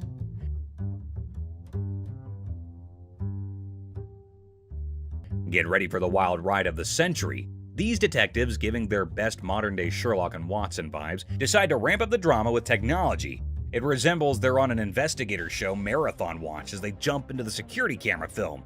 As they replay quick forward and focus on each problematic little hiding spot in the shop, envision some strong, thrilling music playing behind the scenes. An investigator story with an innovative turn will keep you as eager and anxious as ever. Do you think he was working with someone else? If he was, it could be anyone. Well, buckle up for the big reveal. The digital detectives uncover the mastermind. And guess who? It's our buddy Joe. Yep, good old Joe is the culprit behind all the missing stuff. These detectives don't waste a second. They slap handcuffs on Joe quicker than you can say guilty as charged. And just like that, the pawn shop transforms from a place of heated arguments to a full-blown crime scene. The shopkeeper, still in shock, watches as Joe gets escorted away by the police, handcuffs and all. The whole situation is so bonkers it can make anyone burst into laughter. It's like a comedy show with mix-ups, detectives with blurry faces, and a surprise twist. You'd be left thinking, did that seriously just happen? It's pure comedy gold, my friend. Comedy gold. A massive fraud. This one will truly astound you, so hold on to your chairs. The largest swindle to ever occur on the show, so far as people are aware, left everyone perplexed and alarmed. Basically, the boys said that someone from the shop had conned them. She pawned 2 of our laptops, and she told us she was going to give us the money and the laptop. To make a long story short, a woman pawned 2 of their laptops and then informed them that she knew someone who worked at the pawn shop and would give them the money and the laptops. You pawned something? Yes, she has the ticket to When did you pawn it? Today. The males are left with nothing because she has their laptops, the money, and even the ticket to their belongings. You at the back door, so you'd end up with the laptops and the money? Yes. It astonished Ashley and Seth as much as it shocked Les. This girl told you one of my guys would meet you at the back door, so you'd end up with the laptop? Les or anybody else was unable to stop it now. Les then thought of a strategy, though. If you can find out which one of my employees, you give me the guy's name, I'll give you the computers. At that point, the youngster had a glimmer of optimism and left, believing that perhaps they could apprehend the employee. Well, let me tell you something. We've been scammed before, and I will not be scammed again. Les then requested that Ashley look up the buyer of each laptop they had that day on their background. Les realized something had clicked when she spent the entire day going through them and finding nothing. You're able to witness it. You'll get the money and the laptops. You go, hell yes, let's do it. Thus, these children were not the victims themselves. Instead, they had been attempting to con them all along. Well, here's the way it works. Nobody gets out of pawn without paying for it, and nothing goes out the back door. This time, they weren't duped either, although the kids did cause Ashley and the others a lot of worry during the day. The bag. Imagine this super funny video with a lady who's basically playing the I'm lost in a bag shop game at a crowded mall. So there's this awesome comedian pretending to be her, right? She strolls in like she just landed from Mars, completely clueless. Yeah, okay, I went to get my purse back to make my payment. Then, out of the blue, she locks eyes with a black bag, and boom! She's convinced it's her long-lost twin, with a mix of determination and total confusion. That's my purse right there. That one right there, the black one. So I want to know why it's out there. She marches over to the lady in charge, ready to solve the mystery of the twin bags. It's like a comedy treasure hunt in a bag store, and you're in for a hilarious ride. Get ready to laugh your socks off. Here's the money. I want the purse. That bag was never in pawn. Now get this, the shopkeeper, a comedic genius with timing that's spot on, coolly spills the beans. She says, hey, this bag's not yours. But oh no, our lady on a mission won't back down. That's not your purse. How do you know it's not my purse? Because that purse has been out there. Let me see it. With this epic confidence, she declares, no way, this bag and I go way back. They're like childhood buddies. And here's the best part. You want to buy it? I just want to look at it and make sure it's not mine. She throws down the ultimate challenge. Bet you this bag, if it's not mine, I'll hand it over. But trust me, it's practically family. It's like a comedy duel in a bag shop, and you won't believe how hilarious it gets. Oh my God. Get Meet Cam, the scene stealer of the century. Picture this, chaos in the bag shop, and here comes Cam, our superhero security guard. He's like, hold my coffee, and smoothly escorts the determined bag enthusiast off the counter. Have a nice day. Let's go. Walk yourself out, yo. You. Walk yourself. But wait, she's clinging to her bag like it's a ticket to a comedy show. The laughs hit the roof as Cam keeps his poker face while chaos reigns. This video's a comedy roller coaster. And Cam, the unsung hero, it's a laugh-out-loud male adventure that you don't want to miss. Just hit with that pole, right? Go. Bitch! Go where you got to go. I'm gonna kick your ass. You wait. Sign of free cash. I was trying to find out because your sign is saying that I can get 30 days. In the pawn shop sitcom, the worker dazzles the customer with the prospect of a 30-day cash fiesta. The seller, with a classic "How can I help you" line, unwittingly opens the door to financial freedom hilarity. It's a tale of interest-free loans, dollar storage fees, and a comedy of errors that promises 30 days of pawn shop shenanigans. But that's not what the y'all sign is saying. Misreading it. No, you're misreading it. The customer attempts a 30-day free cash caper, armed with a misinterpreted sign. The seller, caught in the crossfire, insists it's an interest-free loan bonanza, not a free cash party. Cue the comedic chaos as the customer points fingers, and the pawn shop sign becomes the unintentional star of a sitcom episode gone haywire. I need my cash. It says it right here. Free cash. The customer demands free cash like a rock star on tour. The seller, armed with the reality of interest-free loans, faces a barrage of demands. The customer, teetering on the edge of pawn pandemonium, enlists a surprise ally, a sassy woman who jumps in the scene like a comedy superhero. Cue the applause for this unexpected twist in the cash crusade. In the side-splitting aftermath, the pawn shop saga spills into the parking lot, where the customer and seller engage in a hilariously awkward brawl. Amidst a flurry of ass cracks and elbows, the spectacle unfolds, leaving the bystanders in stitches. The door slams and the customer vows a dramatic return with an unforgettable "I'll be back" exit line. Comedy gold in the pawn shop arena. Antique computers. Got some equipment here. Yeah. We need some money. We're going to out west. In the pawn shop time machine, two hunters strut in with ancient computer relics. The seller, bewildered by their outdated tech, questions if they're stuck in the 80s. The hunters, claiming they've wiped out all of Michigan's deer, aim for a whopping $900. So how much are you looking for? About $900. The price tag triggers more shock than a retro computer's boot-up sound. What I can offer you is zero. Zero.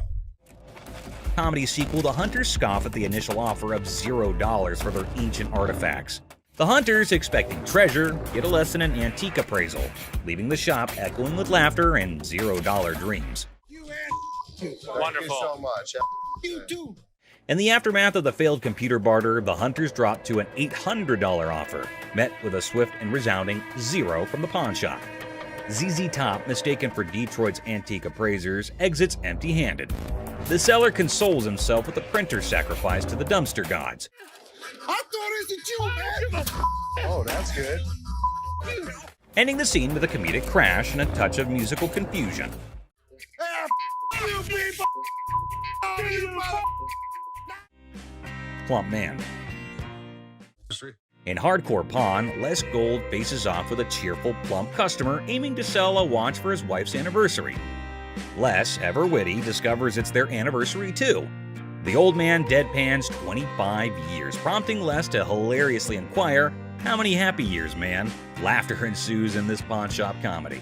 Too bad the shopkeeper shuts it down quicker than a bad punchline, not willing to spend a dime on what he thinks is a phony watch. Talk about a comedy of errors in the pawn shop. It's fake. I'm not interested. Let me see what you got in watches and take.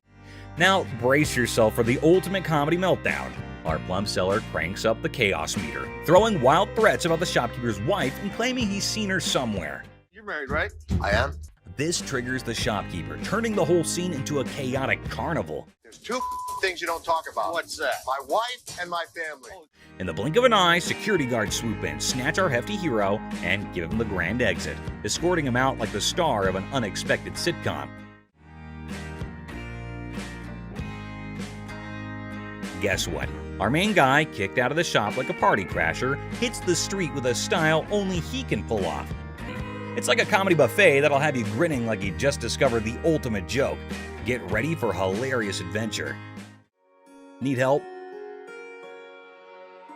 Video, there's this super hyper dude who charges into a shop, making a fuss like it's the biggest emergency.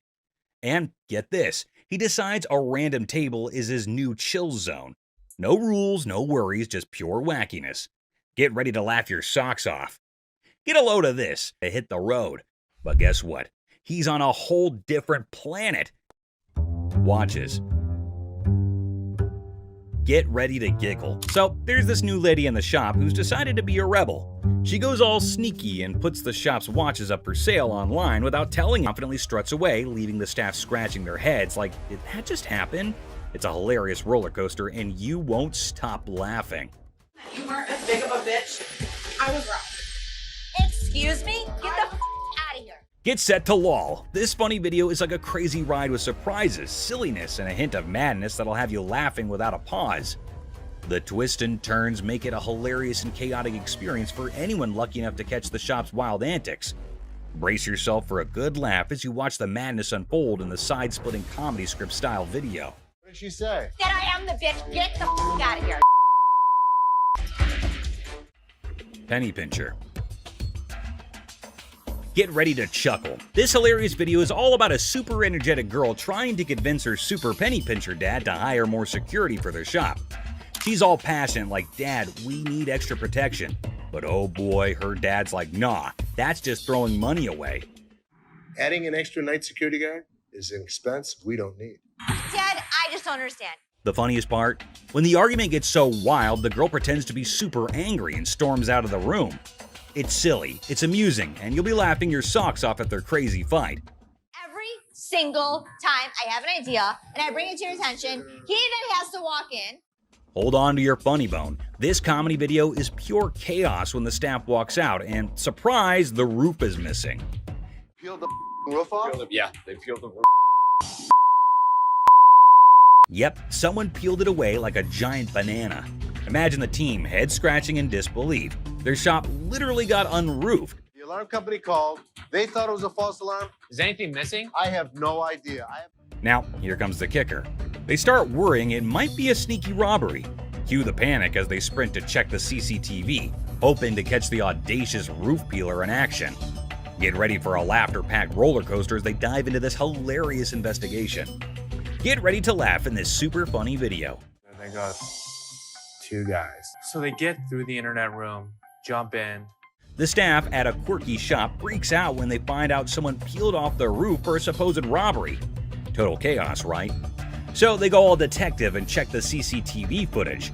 But wait for it. Turns out, not 1, not 2, but 3 guys break in. And here's the kicker. Looks like they grabbed the coat right there and then out. So these guys could have been part of a 3-man team. One of them ends up hiding inside the fridge. It's like a comedy show gone wild, leaving the staff scratching their heads and everyone else in stitches. You won't believe the crazy twist in this comical caper. We got broken into last night. Took it for a coat and ran out. I told you that security should have been here at night. Stolen microphone. The seller, baffled, asked when they were taken off the rack. It's a funny scene of concert chaos turned into a pawn shop jackpot, where microphones become rockstar souvenirs, and the friend is the accidental hero of the day. Microphones I picked up from a concert last night.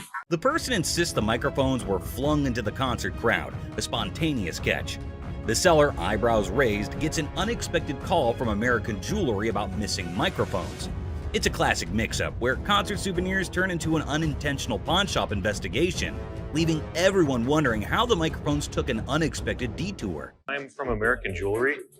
I have a gentleman down here. A mad girlfriend. Welcome to the whirlwind of pawn shop hilarity. Our unsuspecting star walks in aiming for a ring appraisal and potential pawn deal. Little did they know, they were about to join the ranks of pawn shop legends in a tale of marital madness. I wanted to get it appraised, see how much it might be worth. Okay. Hold on to your hat. Drama unfolds as accusations of ring-napping soar, plunging the spouse into an emotional roller coaster over the disappearance of their precious bling. The tension is so palpable, you could carve it with a jeweler's precision. Okay, when I give you an appraisal, that's not how much I'm gonna give you in pawn. Okay. But hold on, our hero clarifies, I'm here for an appraisal, not to pawn. Q gasps in the realization that pawn shop language got lost in translation. The spouse is in disbelief, and we can almost hear dramatic music building up in the background. You wanted an appraisal on this ring. Plot twist, the ring allegedly transformed into bike parts? Is this a pawn shop or a two-wheeled saga?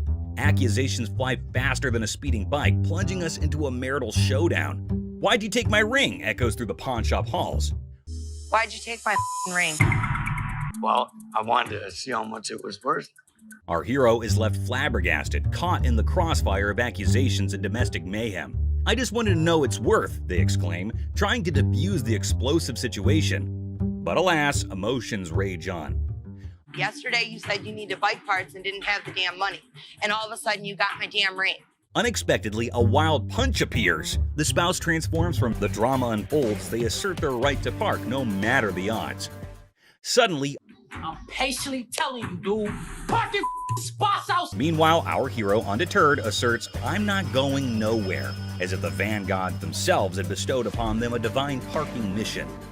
In a shocking turn of events, our hero literally stops, drops, and rolls on the store carpet, leaving everyone perplexed. The guy in the refrigerator. In this episode of Hardcore Pawn, we are taken to the time when a crazy man entered the shop, and when no one was looking, he took refuge in the refrigerator for reasons unknown. Thankfully, this man had spotted the crazy man and went to Ashley and others to let them know. At first, no one would believe him, but by the looks, he looked quite genuine, so they followed him up to the spot where the fridge was. Still hardly believing the man, they went to open the fridge, and boom! The man was curled up inside, about to make the refrigerator its new cozy little home. I don't know what y'all doing over here. There's some other in the refrigerator. What? The whole situation was so absurd that not a single person in the whole shop could believe that there was a whole person hiding inside there. Good thing that they have security in the shop, so the man got what he deserved. What the are you doing? Fake earrings. Two sassy black queens strut into the pawn shop, flaunting earrings worth $350. The seller, bewildered, questions their cash craving. They snap back. How you doing? Good. I'm here to pawn these earrings. Okay. Honey, our financial drama is an Oscar-winning secret. The seller innocently inquires about the swearing, prompting the girl to unleash a verbal firework. Trying to get $350 for them. Why do you need the money? It's none of your business why I need the money. As he fumbles to record the chaos, he realizes these queens can turn from pawn shop patrons to drama divas faster than his slowest sale. Talk about a speedy emotional roller coaster.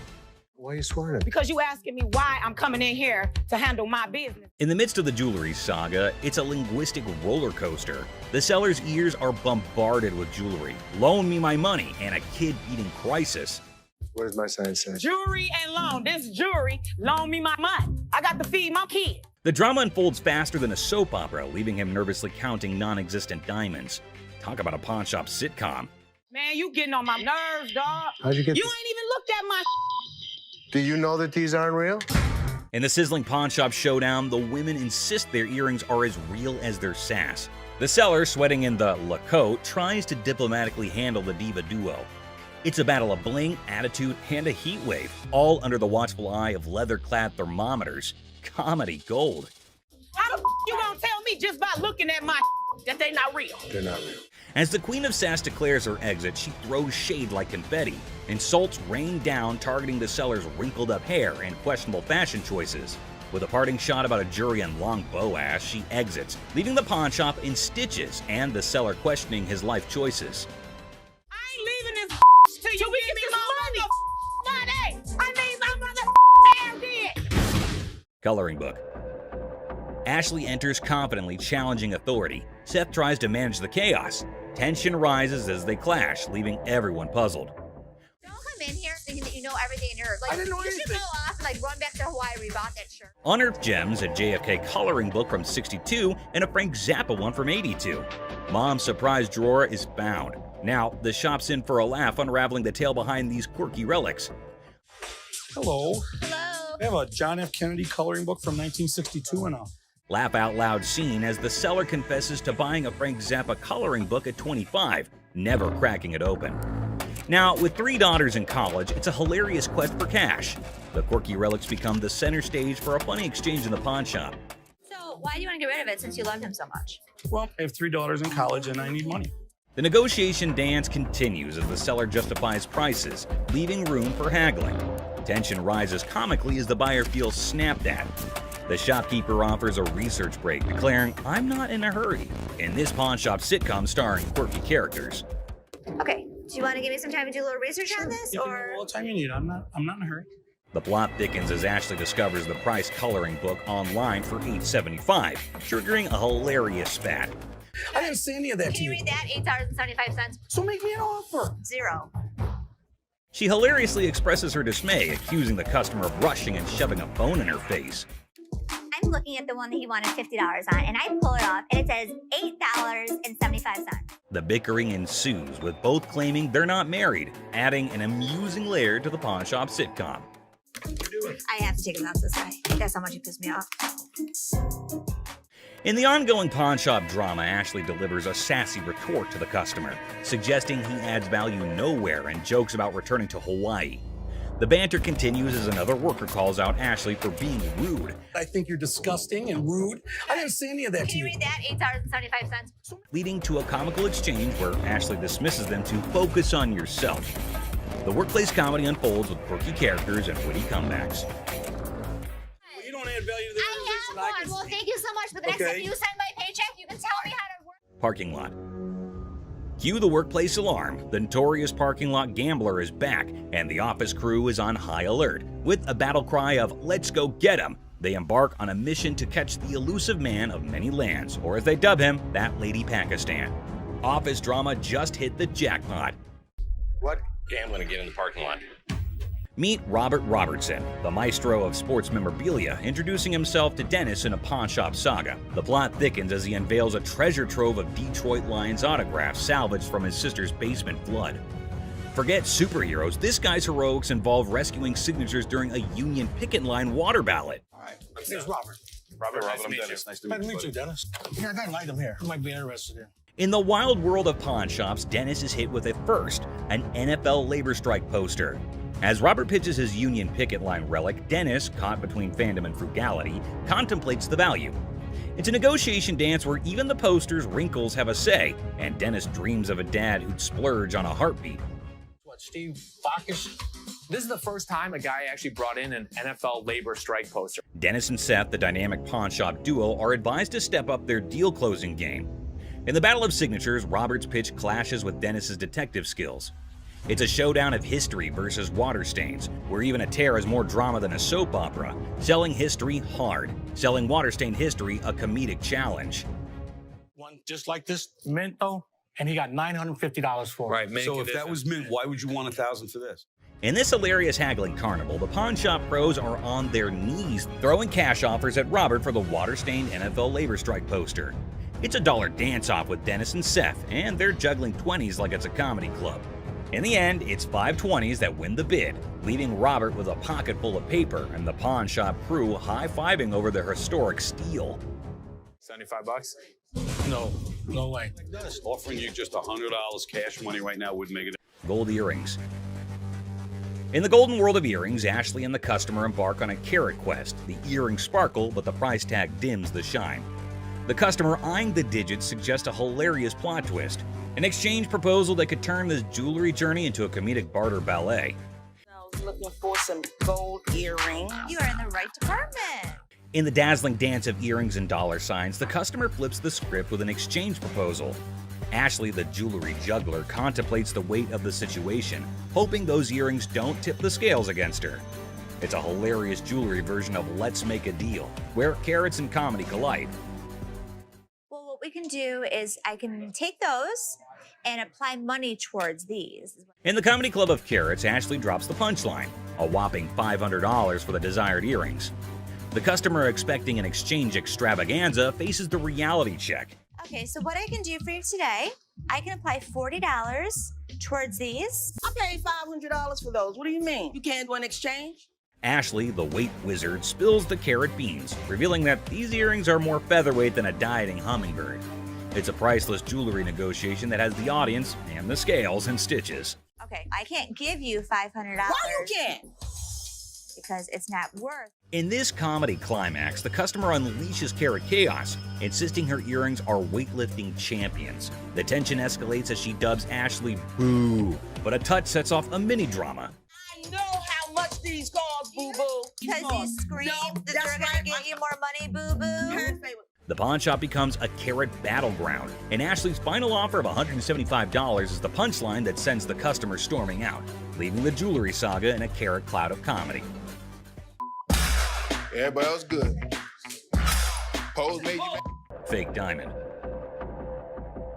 In this wild pawn shop showdown, two characters storm in like a tornado, armed with an attorney and a demand for $900. The seller, caught off guard, awkwardly requests a card while the attorney seems more like a background dancer in a chaotic legal dance. It's a scene where negotiations are more like a comedy sketch, leaving everyone wondering if they stumbled into a legal circus. I got my lawyer with me. This is wrong. Show me your card. I don't have a card with me. My attorney. Customer unveils a questionable earring, claiming it turned his ear into a rainbow. The seller, armed with skepticism and a keen eye, dissects the earring, declaring it a fake diamond disaster. So what do you want to do today? You want me Can to I get figure my out? money back? You want me to figure out why your ear's turning a different color? Is that a real diamond? Enter the legal cavalry. The customer brandishes a lawyer in the name of mismatched receipts and the ear that turned technicolor. It's a jewelry malfunction turned legal circus, and the pawn shop is now the stage for hilarious gemstone saga.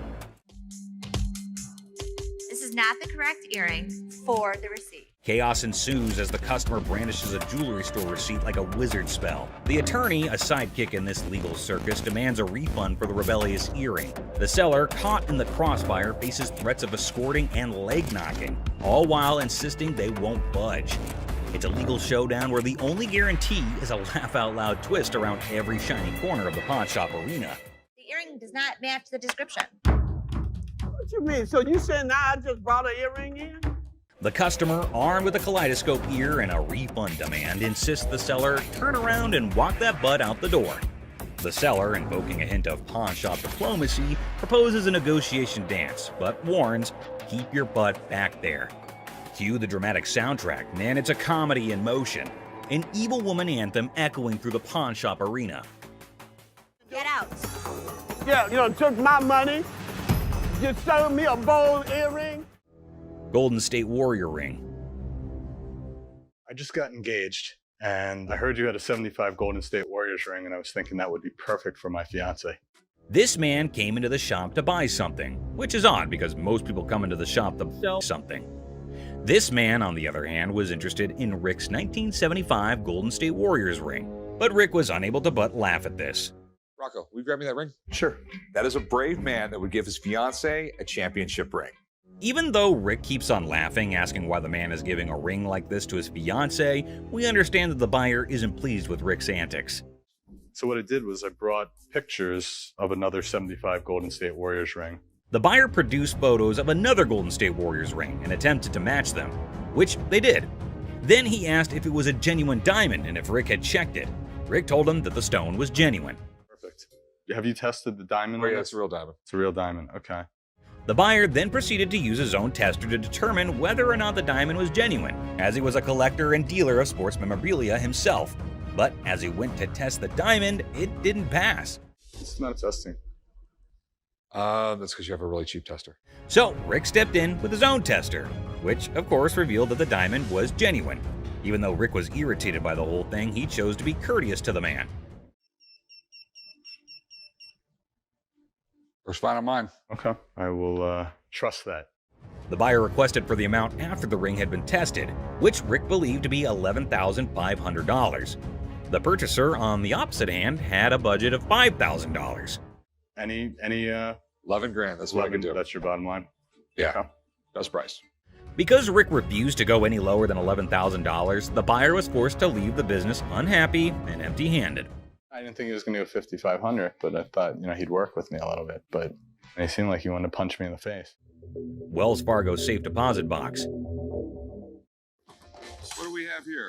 Well, we got a Wells Fargo strong box. This man arrived with a Wells Fargo safe, an antique ball and chain, and a couple ancient handcuffs.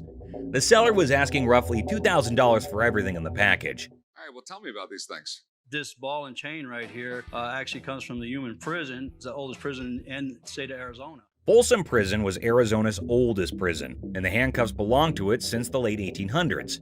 Here's my concerns. When they forged chains back in the 1800s, it was just hot welding together. At that time, it was all performed by the blacksmith, but the chains that the man brought in were all electronically forged.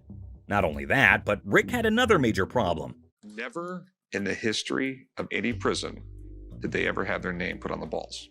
What Rick was saying was that everything the man brought in was false, but the seller was not ready to believe Rick. It's fake. What makes you an expert on this stuff? I've been buying and selling this stuff my entire life.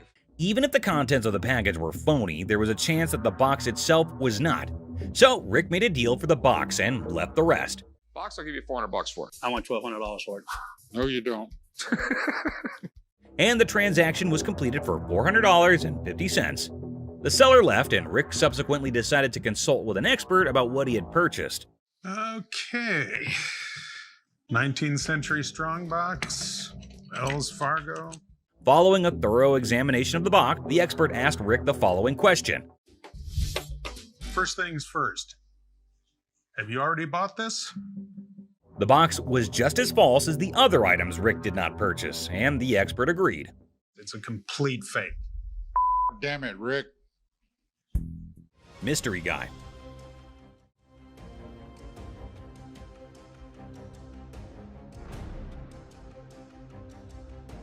Right there. Here they come again. Hang on to your hats, folks, because we're diving into one wild tale. Picture this, a mysterious dude looking like a secret agent casually strolls into a pawn shop, acting like he owns the place. The shopkeeper, eyes wide open, can't help but stare at this walking enigma. I mean, who wouldn't? He's like a riddle on two legs. Now brace yourselves for the craziness escalates. Our mystery guy isn't flying solo. He's got not one, but two ladies in tow, a trio causing a ruckus. They swagger up to the counter, and out of nowhere, the guy dramatically declares that the ticket he's waving is faker than a rubber chicken. Everyone in the shop, imaginary files included, gasps in surprise. Her on the ring, or get the ring back. She's got a receipt. Let me right explain here. to you. This is a counterfeit ticket. Hold on to your giggles. The shopkeeper, smelling something fishy, turns into a detective. With a sneaky grin, he tells the trio to chill and confidently says, "I'll prove it's a fake." The suspense builds as he brings out the real ticket, examining both like he's some ticket art connoisseur. This is the amount of numbers that are here. Okay. Number 2 is state law mandates. Hold on to your funny bone. The shopkeeper spots the differences quicker than yelling "fake alert" with a big old grin. He declares, "Nice try, folks, but your ticket is faker than Monopoly money." Cue the imaginary mic drop in the background. But whoa, Nelly, the trio isn't throwing in the towel just yet. They get into an energetic discussion, pointing fingers, thrashing arms, and hollering as though they're contending in a yelling challenge. It resembles something out of a sitcom, and you can't resist the urge to chuckle at the idiocy. In the grand finale, our mysterious guy and his partners in crime admit defeat. Looking a tad embarrassed and probably feeling a smidge silly, they storm out of the pawn shop. The shopkeeper, now a hero in counterfeit ticket detection, is left with a bunch of baffled onlookers. And there you have it, a hilarious adventure that's weirder than fiction and funnier than a clown on a unicycle. Comedy gold, my friends, comedy gold. Gun cabinet. Well, it's a desk, but it's not really a desk. It's actually a gun. So what this woman brought into the pawn store was not anything that was common. It appeared to be nothing more than a plain desk, yet it was far more than that. It's a gun desk. Yes, when you push down on the inkwell, a bullet fires out through the trapdoor. When you press down on the inkwell, a bullet fires out through the trap door, and this desk transforms into a pistol when the time comes. If I sell it, that's fine. If I don't, I'm okay with that too. Thus, the merchant visited the business not exclusively to sell the weapon work area, yet additionally to figure out more about it. She needed to realize who possessed it, the way things were utilized, how old it was, and other such data. I was trying to figure out how to open it and had a really good look inside it and said, While hunting for a nice little desk, she came across this one. But when she got it home and attempted to open it up, that's where she discovered it wasn't what she thought it was. I've seen desks with hidden gun compartments, but I've never seen a desk as a gun. Rick thought it was something out of a James Bond movie, and he was so engrossed in it that he forgot he was actually pushing his face against a gun. Do you mind if I have a buddy look at this thing? Because I am just completely lost here. Not at all. Rick believed it was best to have an expert look at it after taking a closer look, so he called one. Gun. This is the gun. What? The master had never seen anything like it and had no clue about what it was utilized for. Yet, in lieu of what he saw, the master reasoned that it was made somewhere in the range of 1890 and 1910, which was an issue. Even though he couldn't guarantee it, the Pawn Stars may buy it in a gray area.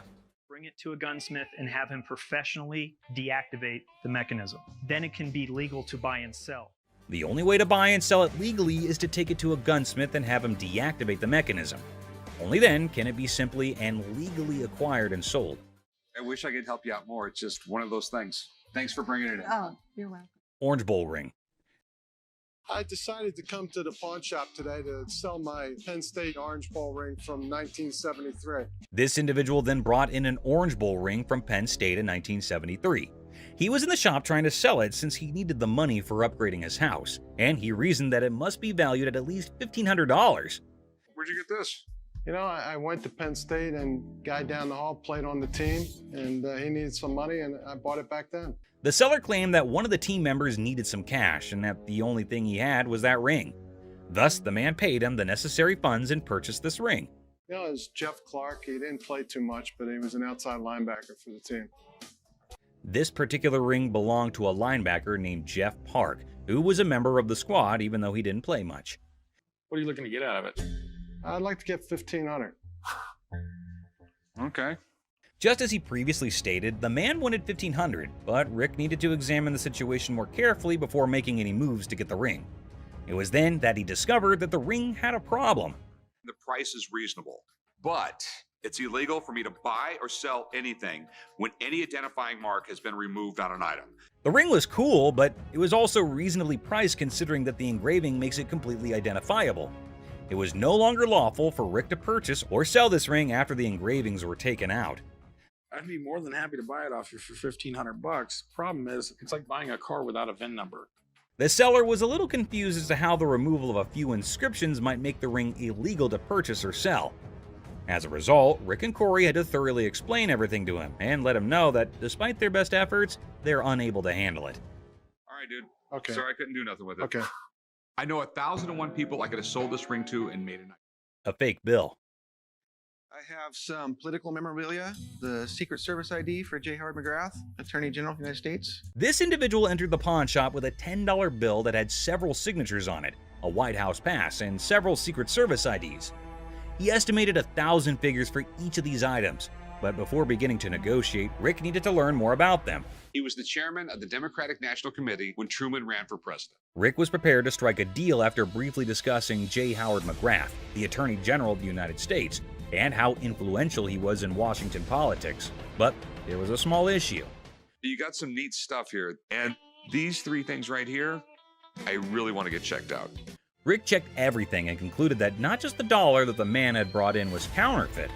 Rick had to see the expert to find out if he could purchase the other items since he had a hunch that doing so might be illegal. You don't want. A counterfeit bill is not legal to own. The expert said that the White House pass and the Secret Service ID were authentic and acceptable to purchase, but the fake banknote was a different thing. Thanks for coming in, Mark. Not a problem. You're the best. Appreciate it. Alrighty. Now that the expert had left, Rick was prepared to strike a deal. Aside from the fake bill, he asked the vendor what else he wanted. Yeah, I'll give you $500. Got a deal. All right. You want to write them up? Yeah, sure. The vendor left the store with the cash and the unauthorized bill after the trade was completed for $500. Hopefully he gave the Secret Service the counterfeit bill. Harley Davidson. You got any paperwork I can see on it, or? Yeah, I got the title, but can we negotiate first or something? I mean... Now, Corey's a seasoned pawnbroker, and his spidey senses tingled the moment the seller mentioned paperwork later. It wasn't the gleaming Harley Davidson that raised an eyebrow. It was the seller's insistence on negotiation first, documents on hold. See, Corey's dealt with his fair share of shady characters, and a bike like this beauty attracts all sorts. So with a polite but firm smile, Corey politely pushed back. Paperwork, he said, before we talk about the price. Standard procedure. You got any paperwork I can see on it, or? Yeah, I got the title, but can we negotiate first? The seller's eyes flickered ever so slightly, and that was all Corey needed. Something wasn't kosher here. Now, Corey isn't just sharp, he's thorough. Those papers, discrepancies galore. Dates that didn't line up, VIN numbers singing a different tune. So Corey did what any responsible pawnbroker would do. He plugged those details into the good old computer system.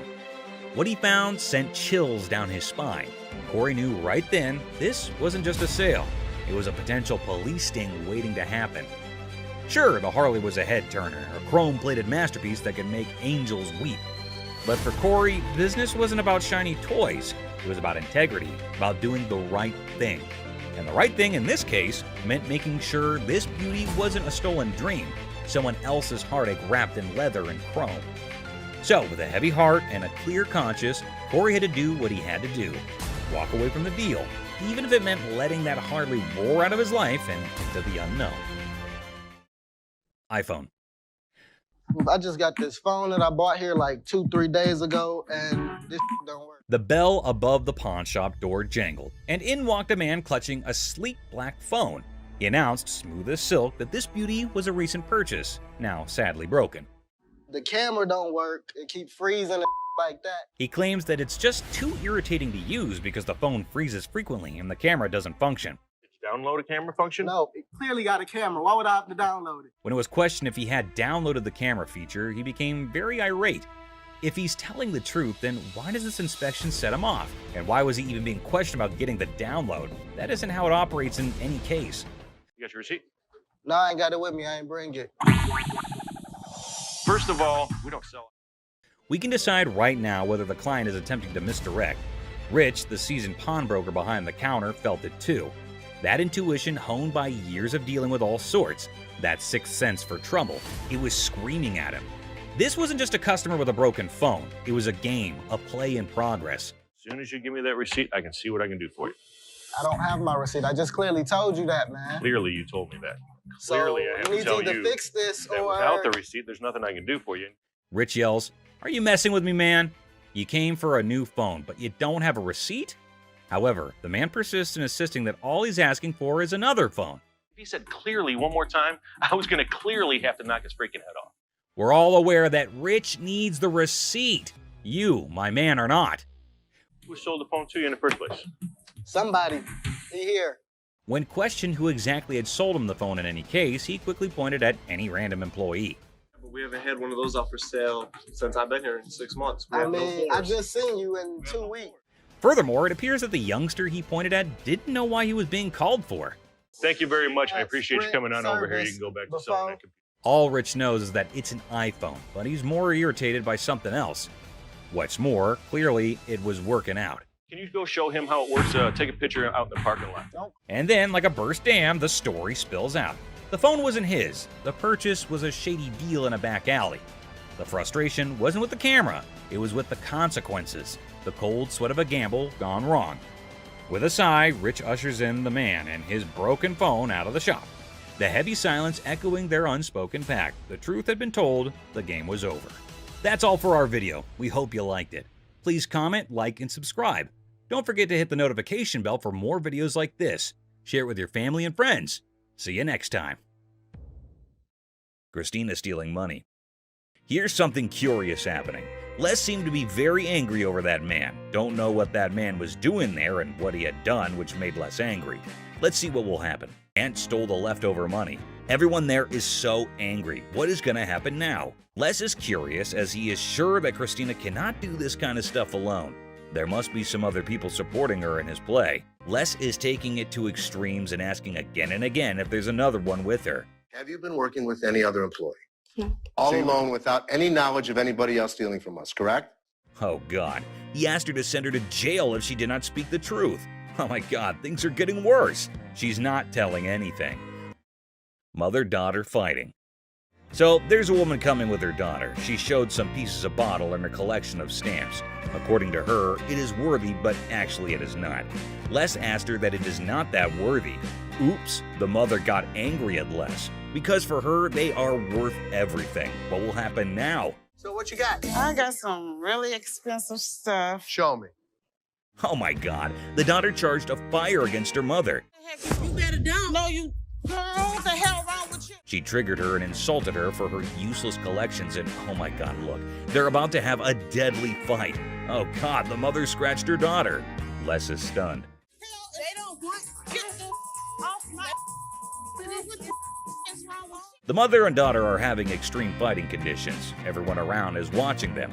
Les is stunned and did not have any idea that this would happen, or it might be very casual to them. Get the up now. Okay, the guard has been called. The mother is still beating her daughter well and doesn't want to argue anymore.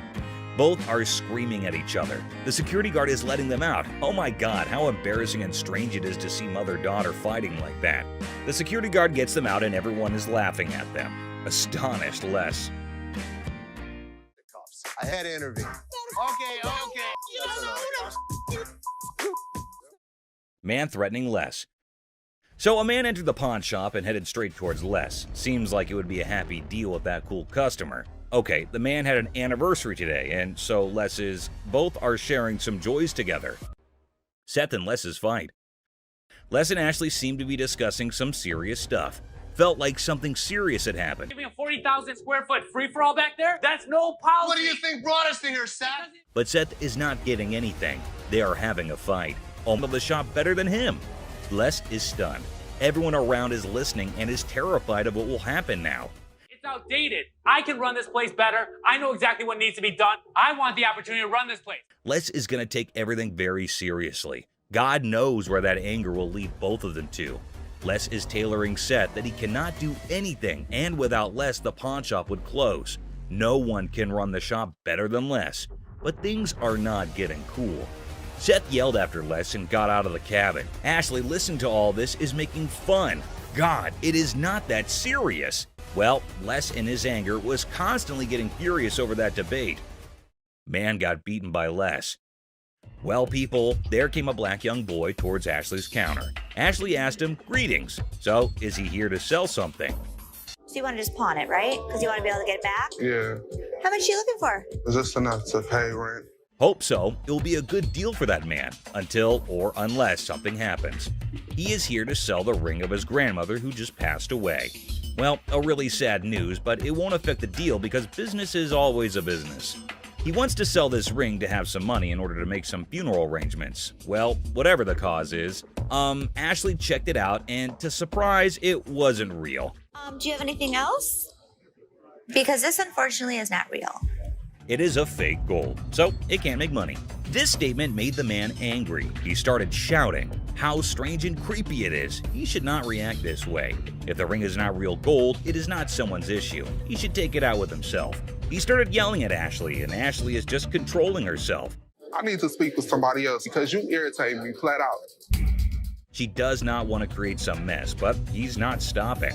I think he wants to insult himself. It will make things go mad. He is extremely screaming and trying to hit her out. That crazy man is calling death. The guard came who held him up and set him onto the floor. He's trying to beat Ashley and getting over her. Don't tell me what to do. Don't put your finger in my face. Well, the guard is keeping him away. Les is here. Matter is gonna be very serious. That man is not understanding the matter, still trying to fight. Guard taking him out of the shop. Les is joined and is getting angry over that man. Les and the guard beat him and get him out. Oh my God, what a fight. That crazy man. I can't take you nowhere. It's the whole city without you. You don't talk about my daughter. You understand that? You understand that? Yeah, You understand that? I got you. Don't with my kid. I'm sorry, man. I really do believe you. Customer flirting. Imagine you're ready to pawn that chain, right? How about using your charm to score a sweeter deal? Remember Ashley? She had a customer smitten with a better offer. You're the first person I met when I first come here to this pawn shop. Yesterday, I come up here and I got my chain out. Now I got to pawn it again. Well, how much you have it in pawn for before? Oh, I had it on 120. I was going to pawn it for 200. Do you want to take a look at it? Yeah. Just wait, my friend. What's the plan here? You and Ashley? Do you like BFFs? Now, from where this unconditional love stems? Suspicion might be knocking at your door. I can't find her name in the system. You sure can keep a woman waiting. Well, here's the thing. I don't even see you in my system. So you lied to me? I do like you. No, you lied. I adore you. I appreciate would not that. lie to you. Whoa, that confession strategy is next level. But hey, reality's the ultimate plot twist, right? Plans in our heads versus the real-time remix don't always sync up. How much did you get on this? I get last time 120. Okay. I'll give you 130. Okay. All right, step on over. I think I've got a customer for life. It's good to see you. Nice to see you. 700 cockroaches. No shiny metal, no problem. Time for a quirky twist. Snag those cockroaches and hit the pawn spot down the alley. Who knew creepy crawlies could be the new currency? Hold the phone, folks. His eerie charm's catching on. They are Madagascar hissing cockroaches. Oh! Ew! Ew! Ew! Ew! Did you want to see one? No! Close it! Yeah, those gross goodies. He's got his sneaky secrets for that oddball offering. I was using them to feed my Savannah monitors. That is disgusting. How many do you have? If you pick one of these up, they're actually heavy because there's so many of them in there. I really do believe you.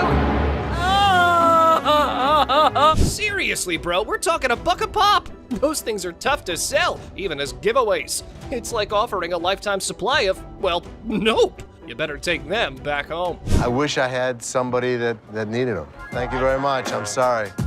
I bought living creatures in the past. Cockroaches isn't in our repertoire, but the best thing about it, they look at Ashley's face, priceless. That was gross. Chicken Man. Alrighty, folks, we've got the Rocket Man on our radar. But hold on to your feathers, because here comes the Chicken Man on a mystery hunt while eating chicken in the pawn shop. That's ironic. You hungry? No, I'm not that. I got this for free. I work there, you know what I'm saying? Oh, do you? Yeah, let me show you. Feel free to lay your chicken on the counter. All right, look, this is what I do. I say I got chicken and finger sucking. Come for a plucking. Looks like we've cracked the age-old riddle. Why'd the chicken cross the road? Well, to get a pawn shop watch, of course. But hey, buddy, you're not pulling a poultry prank now, are you? He's eating chicken while he's talking to me. Oh, all right, look, everything I'm getting right there. You're spitting chicken on the counter. That's for you, man. Can I see that right there? Sure. You see it? How much this cost? $1,200. $1,200. Check out Mr. Chicken over here. He's likely on a goof-off mission. However, Seth seems to be pretty annoyed. Oh, here's how he neutralized the chicken threat. Are you seriously gonna buy something, or are you just... You ain't even let me see. Dude, now you're bothering me. In a second, Byron's about to choke a chicken. Oh, choke a chicken? He's about to. All right, look. Make a deal. Byron, want a piece of chicken? You touching chicken? Come on, man, let's go. And you know what? You ain't got to touch me. Angry mom. This mama's boy strolls into the store peddling his speaker. Seth's deal? Not winning any gold stars. Looks like our dude here is stuck in a pickle. I got a speaker. You got multiple speakers. And we $150 short, so I'm hoping you guys can help us out. Realistically, I could sell you them for about $100. So what you trying to give me for this? I want 150. What you selling it or pawning it? Selling it. $45. Mr. Black, you're in for an offer based on your goods. Just a heads up though, his chat game with Seth could ruffle more scratches than a ticklish itch. So I can get you $45. I don't need these mother. They won't give me what I want. You came in, you want $150. Damn. What? Mama, you You don't talk like that in front of these people. I done raised you better than that. Now you apologize. I'm taking my speaker. What? Oh, yes! Preach it, mama! Time for a lesson or two. Junior needs a masterclass in manners. Let's dial up an apology for his bad language. I can't take you nowhere. It's the whole city without you boys. What do I pay you guys for? I'm hiring her. I can't take you nowhere. I hope this kid learned his lesson. Right. Don't get in the car. Get in the car. Okay. Minute paint. Take up disrespecting Ashley. This man is on the hunt through the shop, spotting a bed-cum table. He's got a plan for some store-wide spotlight drama. Look what he has to say. This is a sex table, baby, right? This actually... Get your ass over there and shut up. Get off that bed. First No, of all. I ain't getting no. Get off that bed. Get kicked in the face. Look, come this way, baby. Who do you Come here, think you are sexy. to talk to me like Bro, that? if you let me, I'll be slapping that ass. He's probably forgotten where he's standing. And you know how they show punks the exit. Well, Les ain't having any of it. He's diving in for some sense talk. You're talking to, mother. Back up. Take my ass out of here. Really? Well, you don't think so? Here's the way it's gonna work. You don't disrespect my daughter in my store. Get the out of here. We go back, Disrespecting my daughter like that. Striking a nerve on a calm day. You go, Les! Someone needs a major attitude makeover. Time for a crash course in how not to be a jerk. You don't talk about my daughter that way. You understand that? You understand that? You understand that? I got you. Don't with my kid. I'm sorry, man. You don't with my kid. I'm sorry, Les. I'm sorry, man. Get this off the property. What's going on out there? Do not go out there. Dirty couch. Fresh in a new city? The furniture hunt's on. And guess where you score budget-friendly items? Yep, the pawn shop. Have a look. We have used furniture, and we give deals. Our used furniture sometimes has things on it. Why is it so freaking dirty, man? Because it's used. That's why it's $397.77. Really? Well, I only got $200. What's the dilemma here, man? Buying a used sofa at a pawn store and expecting showroom shine? Your brain might not function properly to have such an expectation, sir. Let me try this out, man. I'll tell you what, my shoes are cleaner than this couch. Then don't buy it. Make me a deal. I got cash in my pocket, man. Wow, Come on, man. $200. Come on. Did you catch the words he just uttered? Mr. Couch is clueless about the league he's stepping into. Time for him to gear up because less is on the horizon. Okay, it's time to go. Come on, man. Come on. Here we go. Yeah, come on, man. Here, come yeah, on. man. Come on. Right. Don't make my... Come on, man. This is how we do it in the D. Yeah. Walk out. Walk out, my man. Deal with the devil. Here's a spooky one. This might not be your regular Tuesday, because this time, the devil isn't at the crossroads, but at the pawn shop trying to sell his gold for cash. How old are you? 2,500 years old. Great. I finally got to meet somebody that's older than my dad. So how can I help you today? I want to get rid of this gold. I don't want gold. I want money. I think he's crazy. But interesting fact, people, this time around, you don't have to give your soul in return, but some cash, and the devil's good to go. Here's what happened next. This guy might take the cake for the weirdest guy that has ever walked through the store. How much you want? Tell me what you give me. I could have gotten $650 for this stuff. Can't do it. Maybe $650. Les hasn't ever made a deal with the devil. But this time around, he's willing to crack this one, being ready to outwit even the marked trickster. You want $610? I take $650. I can't give it to you.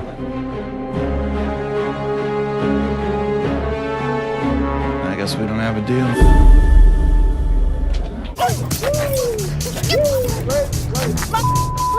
Watch your punk ass up, but you ain't getting my motherfucking car. I got my laptop home. I ain't leaving this bitch till you give me my money. I need my motherfucking air. Time to go. No. My friend's laptop. Are you low on cash? How about you swipe your laptop, hoping to make a quick profit at the nearest pawn shop? If you want to give it a try, just watch what you're heading into. What the hell? You mean to tell me you don't steal my damn laptop and I don't blame them damn kids for this damn laptop? All this damn. That's how you don't blame me? We supposed to be friends? Got me up. Take my laptop. Ugh, that tension, right, folks? However, our big boss Les was unable to fully comprehend the conflict. And he couldn't care less. These people were just up to making a fool of themselves. I think that these women were fighting over laptops. Watch your punk ass home, bitch. Watch your punk ass home. But you ain't getting my motherfucking car. I got my laptop home. But we, being a sucker for drama, sorted it all out. Apparently, somebody's valued belongings were stolen by their BFF. What chance do they have of surviving this unthinkable betrayal? And I'm thinking these Okay. All right, that's enough. That's enough. all this time, my laptop was missing, but I got my laptop. That's all that matters. All right.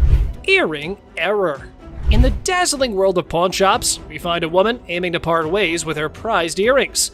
But only if things were that simple, then there wouldn't be a whole show made out of it. I'm here to pawn these earrings. Okay. Trying to get $350 for them. Why do you need the money? It's none of your business why I need the money. Pawn my mother jewelry. We all know that our big boss here has quite a keen eye for the merchandise he deals with. And warning, you better watch out if you try to sell him a knockoff. These are real. They are real earrings. They're just not real diamonds. They are. No, they're not. They are real. How the you gonna tell me just by looking at my that they not real? They're not real. As things were getting hot, the woman kept getting non-negotiable. That definitely makes a reality TV treat. Keep it coming, girls. Ladies that act like ladies are treated like ladies. No, it don't work like I ain't leaving this bitch till you give me my money. I need my mother. Time to go. Stubborn guy. Our Mr. Clumsy here managed to turn his girlfriend's car all wrecked up. Now, he's off to pawn his genius-level ideas to fix the car and his relationship. I need to pay my court fees. I got a DUI, crashed my car. Well, her car. I took her car with a couple friends. You just need to get as much as you can. It's not your damn business. I'm here for you. All full of himself, he went all gangsta mode on Seth, trying to get money for 2 of his rings. Did it work? Nope. However, things were about to get more annoying. What's the highest you'd go? $900. That's ridiculous. Tell him what it is. No, don't tell me what to do. Stop talking. Stand behind me. What's the problem? Tell her to stand behind me. This is men talking right now. Our boy's respect for his girlfriend shines through as the negotiations heat up. Hold on to your seat, because this encounter was a true lesson in having proper manners. Maybe we should just take the money. That. Stop talking. Just Dude, stop seriously, talking. why are you Just such an stop. ass? No, you need. No, I don't need to. You're my store. This It is my property. business. This It's is not my your property. Do I She's tell her your own property person. what to do? Hopefully one day she'll wisen up, move on, and realize that this guy's a complete tool. Mother-daughter feud. Well, ladies and gentlemen, hold on to your liquor bottles for a heartwarming episode of Mother-Daughter Treasure Hunters. They had gathered some priceless junk to fund their world tour. So what you got? I got some really expensive stuff. Show me. Some old liquor bottles. Some old albums. Stamp book. Don't you think he worth something? No. You got a whole lot of nothing going on over there. But wait. Les examines their items and deadpans. Sorry, ladies, it's all junk, no worth. The things took a swift left from there, guys. Told you it wasn't worth nothing. You need to watch your trap because this worth everything to me. It don't matter. They don't want it. This is not junk, okay? So don't you comment on. I told you. So you better not don't. to come here. You better don't go there. Gas. You better don't. You better don't. It's like watching a comedy where emotions run high over little treasures. They both argue fiercely about sentimental items. Talk about teaching your kids some manners. I will kick your ass. I'm your mama. You better don't. How the heck you better don't? No, you get the off my. I thought it was kind of funny watching the mother and daughter argue with each other. Okay. All right, that's enough. That's enough. Body slam. Our guy claims his grandma's ring is a lost treasure. Well, that part's for Ashley to decide whether it's real or something that came out of a cereal box. How much are you looking for? Is this enough to pay rent? How much is your rent? $300. Okay. Do you have anything else? Because this unfortunately is not real. What you mean it's not real? It's not real gold. Basically, y'all sit up here and waste my time talking to you. You don't waste your time. Oh dear, Mr. Sad Story. You've really painted yourself into a corner now. It was almost as if he was starring in his own drama series. I'm like, just give me my ring. I need to speak with somebody else because you irritate me flat out. I'm trying to help you solve Like, what you mean? What you I'm mean? trying to help you solve Like, your bitch, issue. lower your voice. This guy's acting really erratic, and it's making me really nervous. Hold on tight, because here come the Powerpuff Boys to rescue our protagonist from his own soap opera. What a gimmick. A day he's gonna remember for a while. Don't put your finger in your No, she by herself, man. She ain't by herself, my man. Bitch, I'll be back, bitch. You're talking that now, get the hell out of here. He was lucky I have other things on my mind, or I would have beat him to a pulp. PlayStation. In a stunning twist, our lovable, larger-than-life customer walks into the pawn shop dreaming of snagging a PS3. Let's hope the controller can keep up with his enthusiasm. How much are your PlayStation 3s? How much you want to spend? I got $70. Can't let it go for 70, my man, unfortunately. I've seen them for $70 to $80 at other pawn shops. Does it come with a warranty? It comes with as-is warranty, unless you'd like to purchase an additional warranty, which I'd like to help you with. This is bull.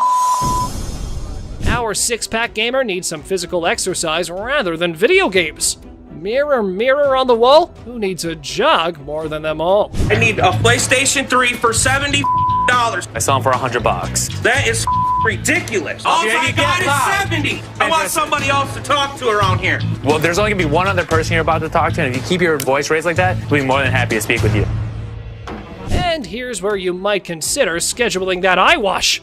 Oh boy, up next could rival a comedy sketch, complete with unexpected twists and turns. Get out of here. I'll take a ride, big boy. Big boy. Ride, big boy. Push me. Here we go, big boy. Here we go. Have a good day. What is all that about? What you want to do? I come down this level, beat your ass down here. What? Think you all that, bitch? Do it right. Ashley fires. So, guess what?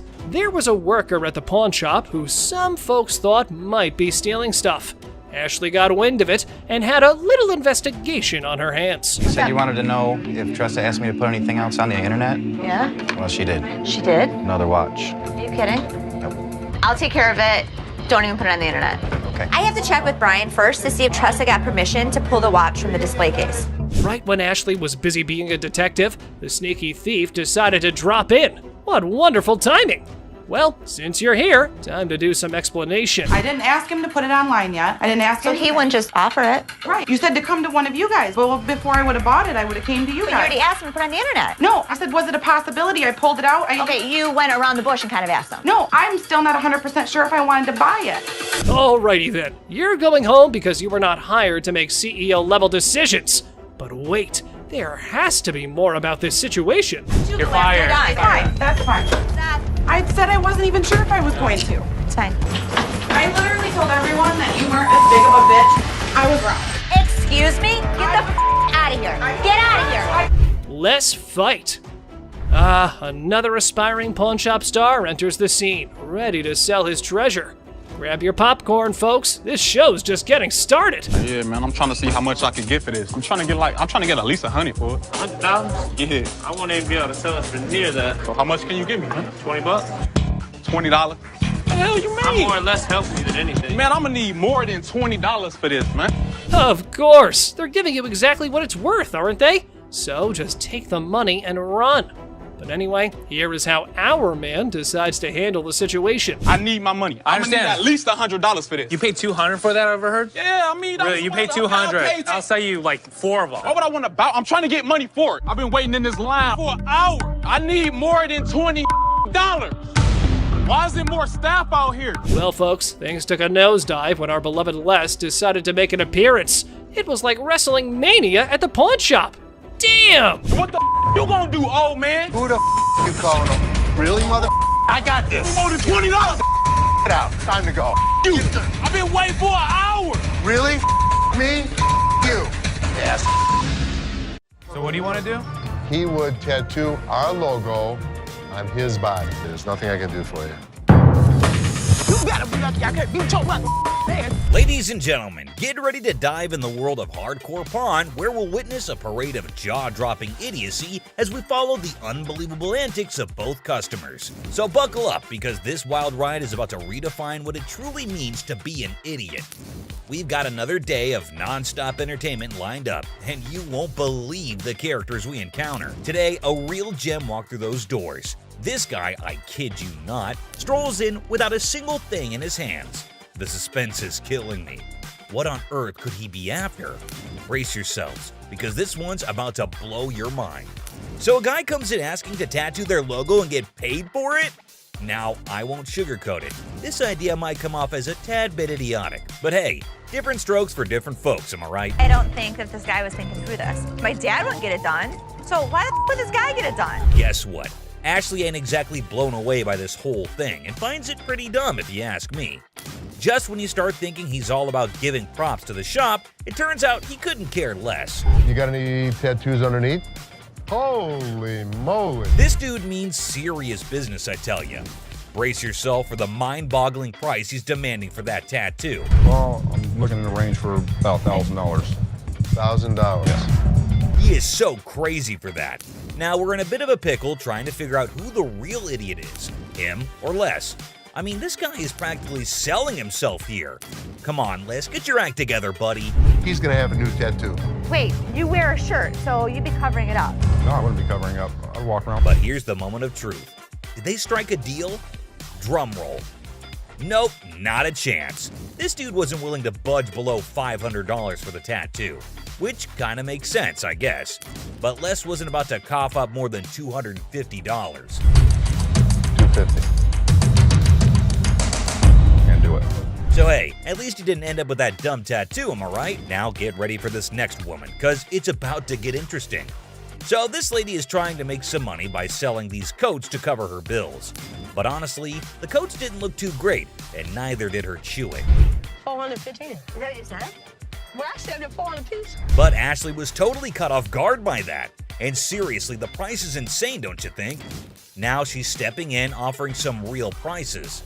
Let's see how the other person reacts to it. $40.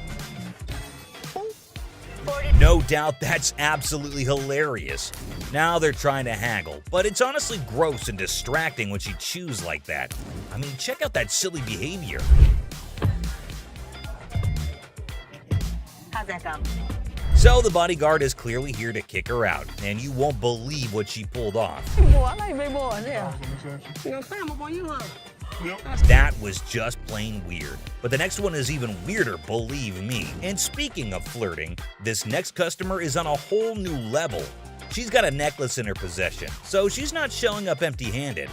But here's the twist. She's actually here for Ashley, or something else. Could it be her sneaky way of striking a deal with the pawn shop? She's got a good personality, and she's so sweet. Oh, snap. That's the thing, guys. A lot of people pull off scams like this. And let me tell you, the way this woman starts behaving with Ashley is just downright bizarre and idiotic. But hey, let's not waste any more time on the theatrics and get down to business, shall we? Wanna look that up? Yeah, I got a price. I adore. Now Ashley's starting to feel a bit uneasy with this whole situation. It's not every day you encounter someone acting all creepy when you've never even met them before. And here's the kicker. This woman insists she's been here before, but wait till you hear what the system records actually reveal, and trust me, it's gonna be a shocker. I look her up in the system. She's never been here, right? I can't find her. Well, well, well, are we really surprised here? This woman just can't seem to stop flirting with Ashley, but what really concerns him is her dishonesty. And let me tell you, her response to it is nothing short of idiotic, yet undeniably hilarious. We've got ourselves a real comedy act unfolding right in front of our eyes. So you lied to me? I do like you. No, you lied. Now, I can't help but wonder if she was just playing her cards to seal the deal, or if she genuinely had a thing for Ashley. Either way, she managed to strike a deal, and now she's out of Ashley's hair. Mission accomplished, I suppose. Now back at the pawn shop. And this time, we have a surprise because we've got a whole cast of characters in here today. Check out this lady starting off all cheerful and friendly, saying hi to the folks at the front desk. But out of nowhere, she does a complete 180 and turns ice cold. What's her deal? Ringo. You lost this ring. This lady is all like, I totally came by here last month, I swear. But guess what? The computer ain't lying, my friends. The receptionist straight up told her that her precious ring is nowhere to be found. And you know what? It's on her. If she really cared about that ring, she should have shown up way sooner to claim it, but she didn't, so tough luck, I guess. You didn't bring it last month. You brought it 4 months ago. Now this lady is totally losing her marbles, you know? I mean, it's kind of dumb if you ask me. She should have just remembered where she left her stuff, but no. Instead, she's going off like some chatty old grandma, non-stop yapping about it. Give me my motherfucking ring and let me see a manager in this bitch. I'll get you a manager in this thing. Oh boy, we've got a real character on our hands here. This lady just won't accept any responsibility, I tell ya. Hey lady, newsflash. It's your job to remember, not his. This is where she's really taking the cake and acting like a complete idiot. And get this, she starts pointing fingers at poor Les, blaming him for this whole mix-up. You got me up. Well, no, you got yourself No, up. you got Can you believe it? I mean, come on, lady. It's clearly your fault, not his. Thank goodness for that bodyguard who swiftly stepped in and removed her from the scene. I gotta say, It's giving me secondhand embarrassment. Just look at the unending drama. Sorry that your grandma's ring exceeded its time limit. You made the mistake and did. But what we've got next will blow your mind. So it's just another day dealing with annoyed customers. This lady was supposedly waiting for 2 hours, or so she said. But man, isn't she a little too aggressive? Oh, you gonna ignore me. Can I get some help? Now Ashley jumps in to handle the situation, but this lady won't even let Ashley speak for a single minute. Such a big mouth. You need some better help up in here. I've been standing here going on almost 2 hours. This lady just won't quit shouting, and to be honest, Ashley is so done with it. But you won't believe what this customer does next. It's seriously shocking. Because he told me. Excuse me. Seriously, what kind of lady does that? I get that she's mad, but why resort to getting physical when the manager is talking calmly too? This customer walks in claiming she's here to get back the stuff she pawned off. But guess what? Sit. Buy. Not pawn. They were buy. Turns out she didn't pawn anything. She straight up sold it off. Man, this lady is clueless. She doesn't have her ticket and she expects someone to help her out? Seth tries to intervene, but it's pointless because this woman just can't grasp the fact that without the ticket, there's nothing anyone can do. If you bring me the ticket, I'd be more than happy to take care of it for you. I need my. Show me the ticket. I don't have my ticket. Now she's all paranoid, thinking people are trying to deceive her, and she's planning to take matters into her own hands. Uh-oh, that can't end well. At this point, it's best to just walk away, lady.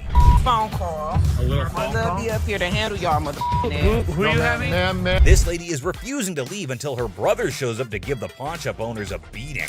How messed up is that? Seriously, this woman needs to just shut up. Better be ready. For what? Because my brother's gonna ready come up here and to handle do you. what? And there you have it, ladies and gentlemen. These were just a few of the characters who made it onto our Idiot of the Day list. What do you make of all this madness? We want to hear from you. So That's my bitch. That's who I've been screaming for. Where's the manager? It's me. Why'd you take my ring? I'm sorry. from Ashley shutting down disrespectful customers to Rich clapping back like a boss. These are the most angry moments on Hardcore Pawn. One thing is for sure, all the people that walked into that door were full of rage, which is exactly why you're going to enjoy this ride till the end. Let's kick this off with this customer who left their manners and respect at the door. Damn, I get some on this mother boy. Damn, ain't this mother. Excuse me, what do you think you're doing? Well, that is exactly what everyone at the pawn shop was thinking when they saw this customer, who seemed to have walked in with absolutely no decency or anything even close to it. How hard is it to remember basic courtesy and respect when entering a store, huh? I mean, come on! We're all trying to coexist in this space, right? It's not rocket science to treat others with kindness and consideration. But no, this person seemed to have completely forgotten those essential values and decided to bring a bad attitude to the table. Let me lay on this mother. Let's see. Is this a table? This is what? Oh my gosh, it's seriously disgusting to watch, you know? I mean, why would he even randomly roll up into a store and straight up lie on a table, pulling off all those messed up moves? Like, was he high as a kite or just a totally ill-mannered brat?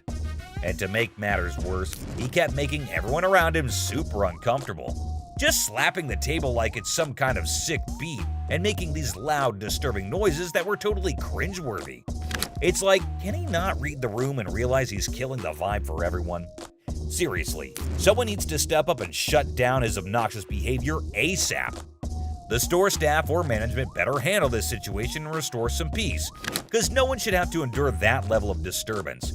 We all just want to chill and enjoy our shopping without being subjected to this hot mess. But the audacity of this dude just kept escalating. It's like he was on a mission to make Ashley's life a living nightmare. First, he forgot all manners and respect, and now he was taking it to a whole new level of creepiness. I mean, just take a look at this. Ashley, man, that's my girl. Yeah, I want Ashley, man. Continuously shouting for Ashley and proclaiming that he wants her, referring to her as my girl, is beyond unsettling. It's like this person has completely crossed the boundaries of appropriate behavior and entered the realm of obsession. Ashley must be feeling incredibly uncomfortable and disturbed by this individual's persistence and inappropriate actions. Nobody should have to endure such harassment, especially in a public setting like a store. It's a complete violation of personal space and boundaries. A bitch. That's who I've been screaming for. Come here. This is a sex table, baby, right? Get your ass. Whoa, hold up. I totally get your frustration and desire to take action in the face of such disrespectful behavior. It's infuriating to witness someone treating Ashley that way and continuously pushing her boundaries. Ashley repeatedly asked him to get off the bed. It's clear that she was trying to assert her boundaries and maintain a sense of order. However, he was being a total jerk to her. And seriously, to keep arguing and even resorting to calling her baby despite having a big hunk bodyguard right in front of him? That's just plain bold, if not downright foolish. It's like this person has zero respect for authority or understanding of consequences. But seriously, the audacity of this man to respond with such disgraceful and degrading statements. You let me, I'll be slapping that ass. Wow, that's beyond disrespectful. It's downright disgusting. Nobody should ever be subjected to such objectifying and offensive language. His remark reflects a complete lack of understanding of consent, respect, and basic human decency.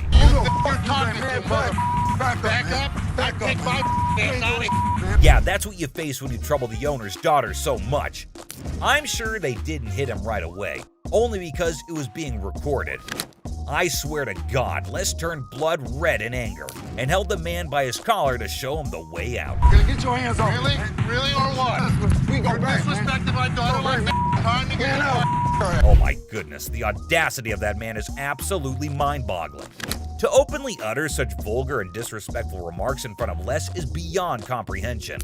It's utterly revolting and completely unacceptable. Fortunately, it seems like the tides turned swiftly, and he finally realized the gravity of his despicable actions. Perhaps he must have seen the imminent danger of facing severe consequences for his repulsive behavior. It's a relief that he had the sense to put a stop to his outrageous bullshit before things escalated further. Yeah, man. You understand that? I got you. Don't with my kid. I'm sorry. Don't with my kid. Sorry, Les. I'm sorry. It's moments like these that remind us of the importance of standing up against such inappropriate behavior and creating a safe environment for everyone. It's disheartening to hear that the man continued his offensive behavior even outside. It's truly a testament to Les's maturity and strength of character that he chose to turn his back on him. Sometimes, in the face of relentless negativity and impulses, the best response is to rise above and not let it affect our own well-being. As they say, dogs always gonna bark anyways. Those who thrive on spreading negativity and engaging in disrespectful behavior are often seeking attention or trying to provoke a reaction.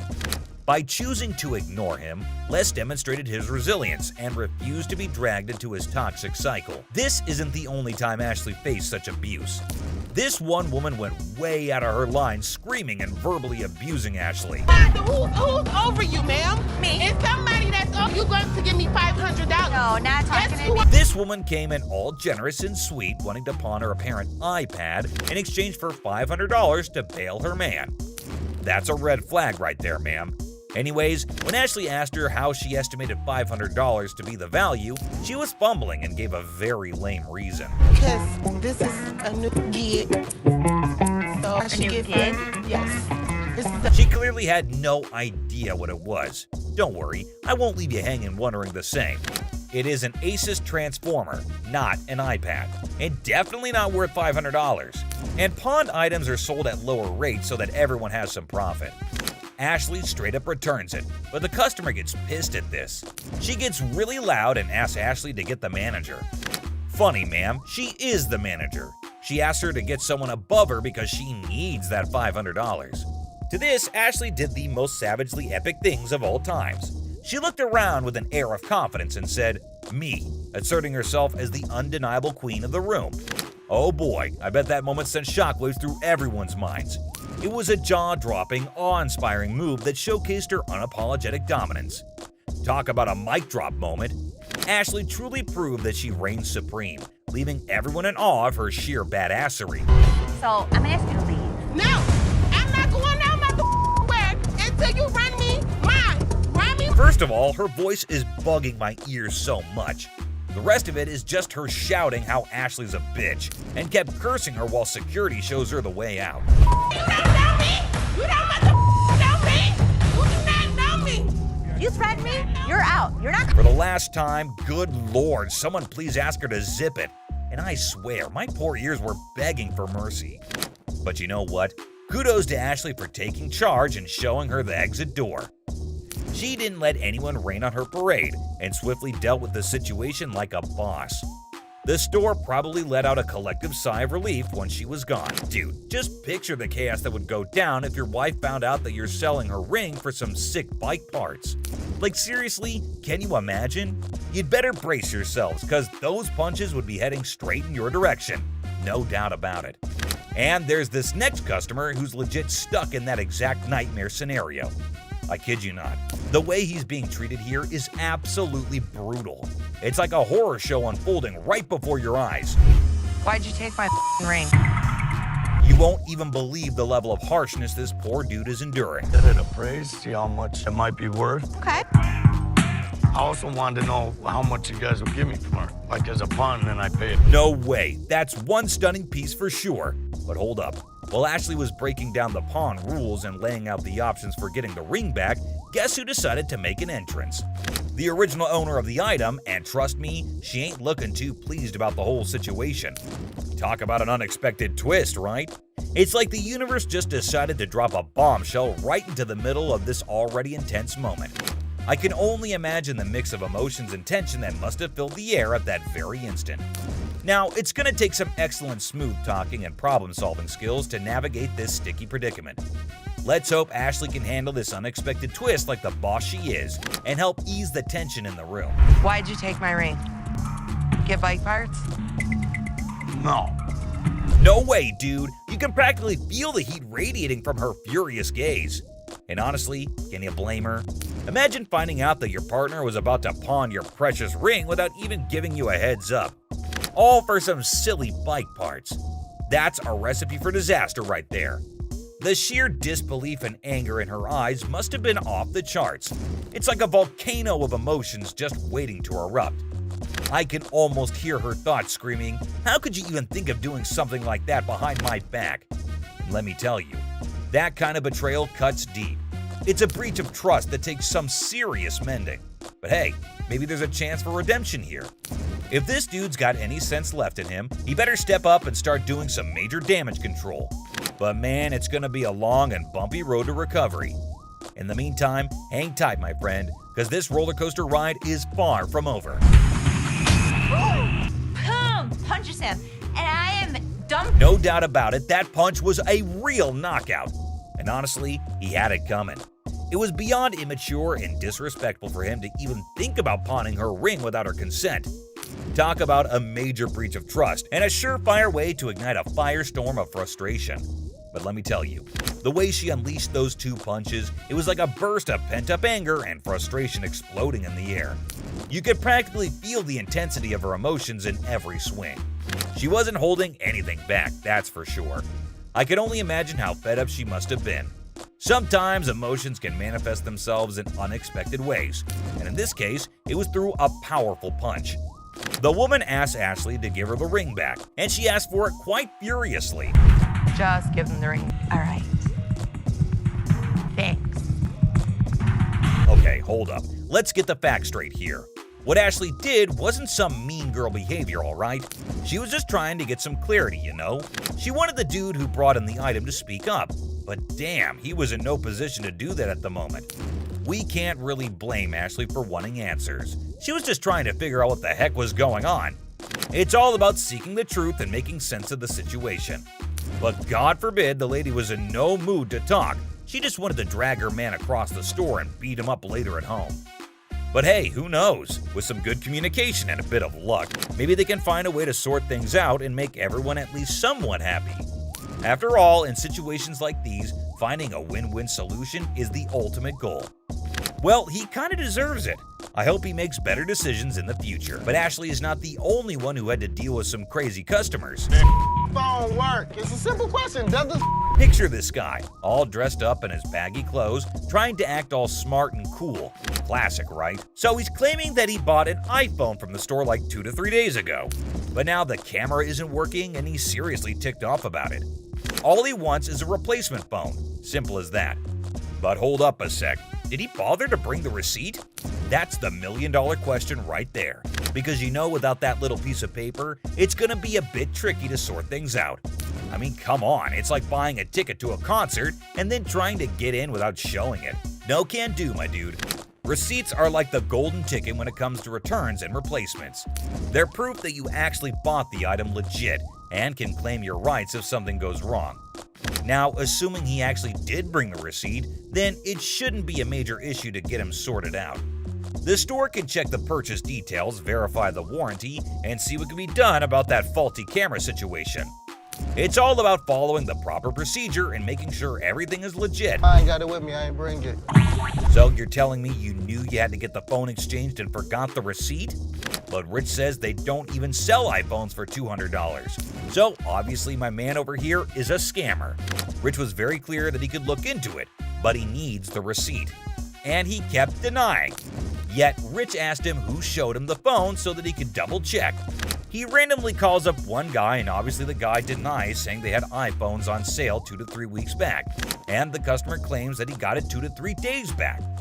But obviously the man didn't like the fact that he is getting caught, and you wouldn't believe what he said to Rich. Mohawk, shut the hell up. My Mohawk doesn't talk. It clearly does. Clearly it Along doesn't. with that goatee, Now, too. the goatee does. Like seriously, this dude went way overboard. First, he rolls up in here with a fake item that was never even sold to him in the first place. What's up with that, right? And then he has the audacity to start talking back to Rich like he's the boss or something. Come on, man. Rich ain't just gonna sit there and let this guy run his mouth without firing back. It's all about standing up for yourself and not taking any BS from anyone. Rich had every right to clap back and put this dude in his place. I mean, it's crazy how some people think they can just waltz in and cause a scene without any consequences. But nah, that's not how it works here. Okay, did that one work? Pull the things up over your ears a little because you clearly can't. No way, dude. Even while Big Joe was escorting him out, this guy had the nerve to keep shouting at Rich, trying to prove his point. Talk about audacity on another level. I mean, seriously, when you're already in a situation where you're being shown the door, you'd think common sense would kick in, and you just leave quietly. But no, not this guy. He just couldn't resist the urge to keep arguing and making a scene. It's like he thought he could still somehow win the argument or get his way by raising his voice. But let's be real here. Shouting isn't gonna magically make your point more valid. It's all about having a civilized conversation and respecting the boundaries.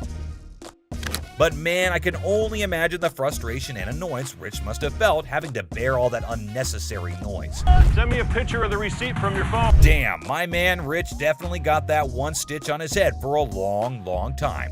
That was a pretty savage and badass man. I mean, you have to be like that in this job, or else people would just walk all over you. Alright fam, that's a wrap on the angry moments on Hardcore Pawn Saga. Which of these do you think were the worst? Let us know in the comments down below. And don't forget to leave a like and subscribe if you haven't already. Until next time, stay cool. Peace out, y'all. Jack, get the out of here. Yeah, I know you want. Let's start off with this customer who ended up like this. You got me. No, she ain't by herself, man. She ain't by herself, my man. No, I call me. I'm sure you're curious about what happened. So let's not waste any time and jump right into it. So this customer walks into the pawn shop looking visibly upset. As usual, Ashley greets him and asks how he's doing. Turns out he's not doing well at all. Here's the reason why. I'm not doing so good. No? My grandma just passed. I'm sorry. I was like, It's really sad to hear about it. Now, he brings along a ring that belonged to his grandmother. He wants to pawn this ring because he plans to retrieve it once he earns enough money. How sweet, right? However, it turns out that the ring is fake, which surprises the customer. Now, this got me thinking. Is he pretending or is he genuinely serious? It's hard to trust people these days, you know? But Ashley comes up with a solution to help him out by pawning his television. Can you guess what his response was? what the I look like pawning my TV? He starts getting rude with Ashley, which escalates into a heated argument. Then he demands his ring back, and not only that, he insists on being helped by another employee because he's annoyed with Ashley. And guess what happens next? Put your finger in my face! Don't put your finger in... Yep, that's how he ended up there. Crazy, isn't it? This customer's behavior became even more disrespectful. Just to prove that Ashley was completely wrong and useless. That's when, as you saw, the big guy steps in and knocks him down. But he continues to yell and curse at her. Eventually, Byron forcefully removes him from the shop. You got me up. No, let's go. Man, let me go. Let me go, man. Just when he thought everything had settled down, the customer goes ahead and threatens Ashley, saying he'll come back to get her. Oh dear, that's the biggest mistake he made since entering the shop. We all know what happens when someone messes with Ashley, right? Well, brace yourself and see it for yourself. On the ground. On the ground. On the ground.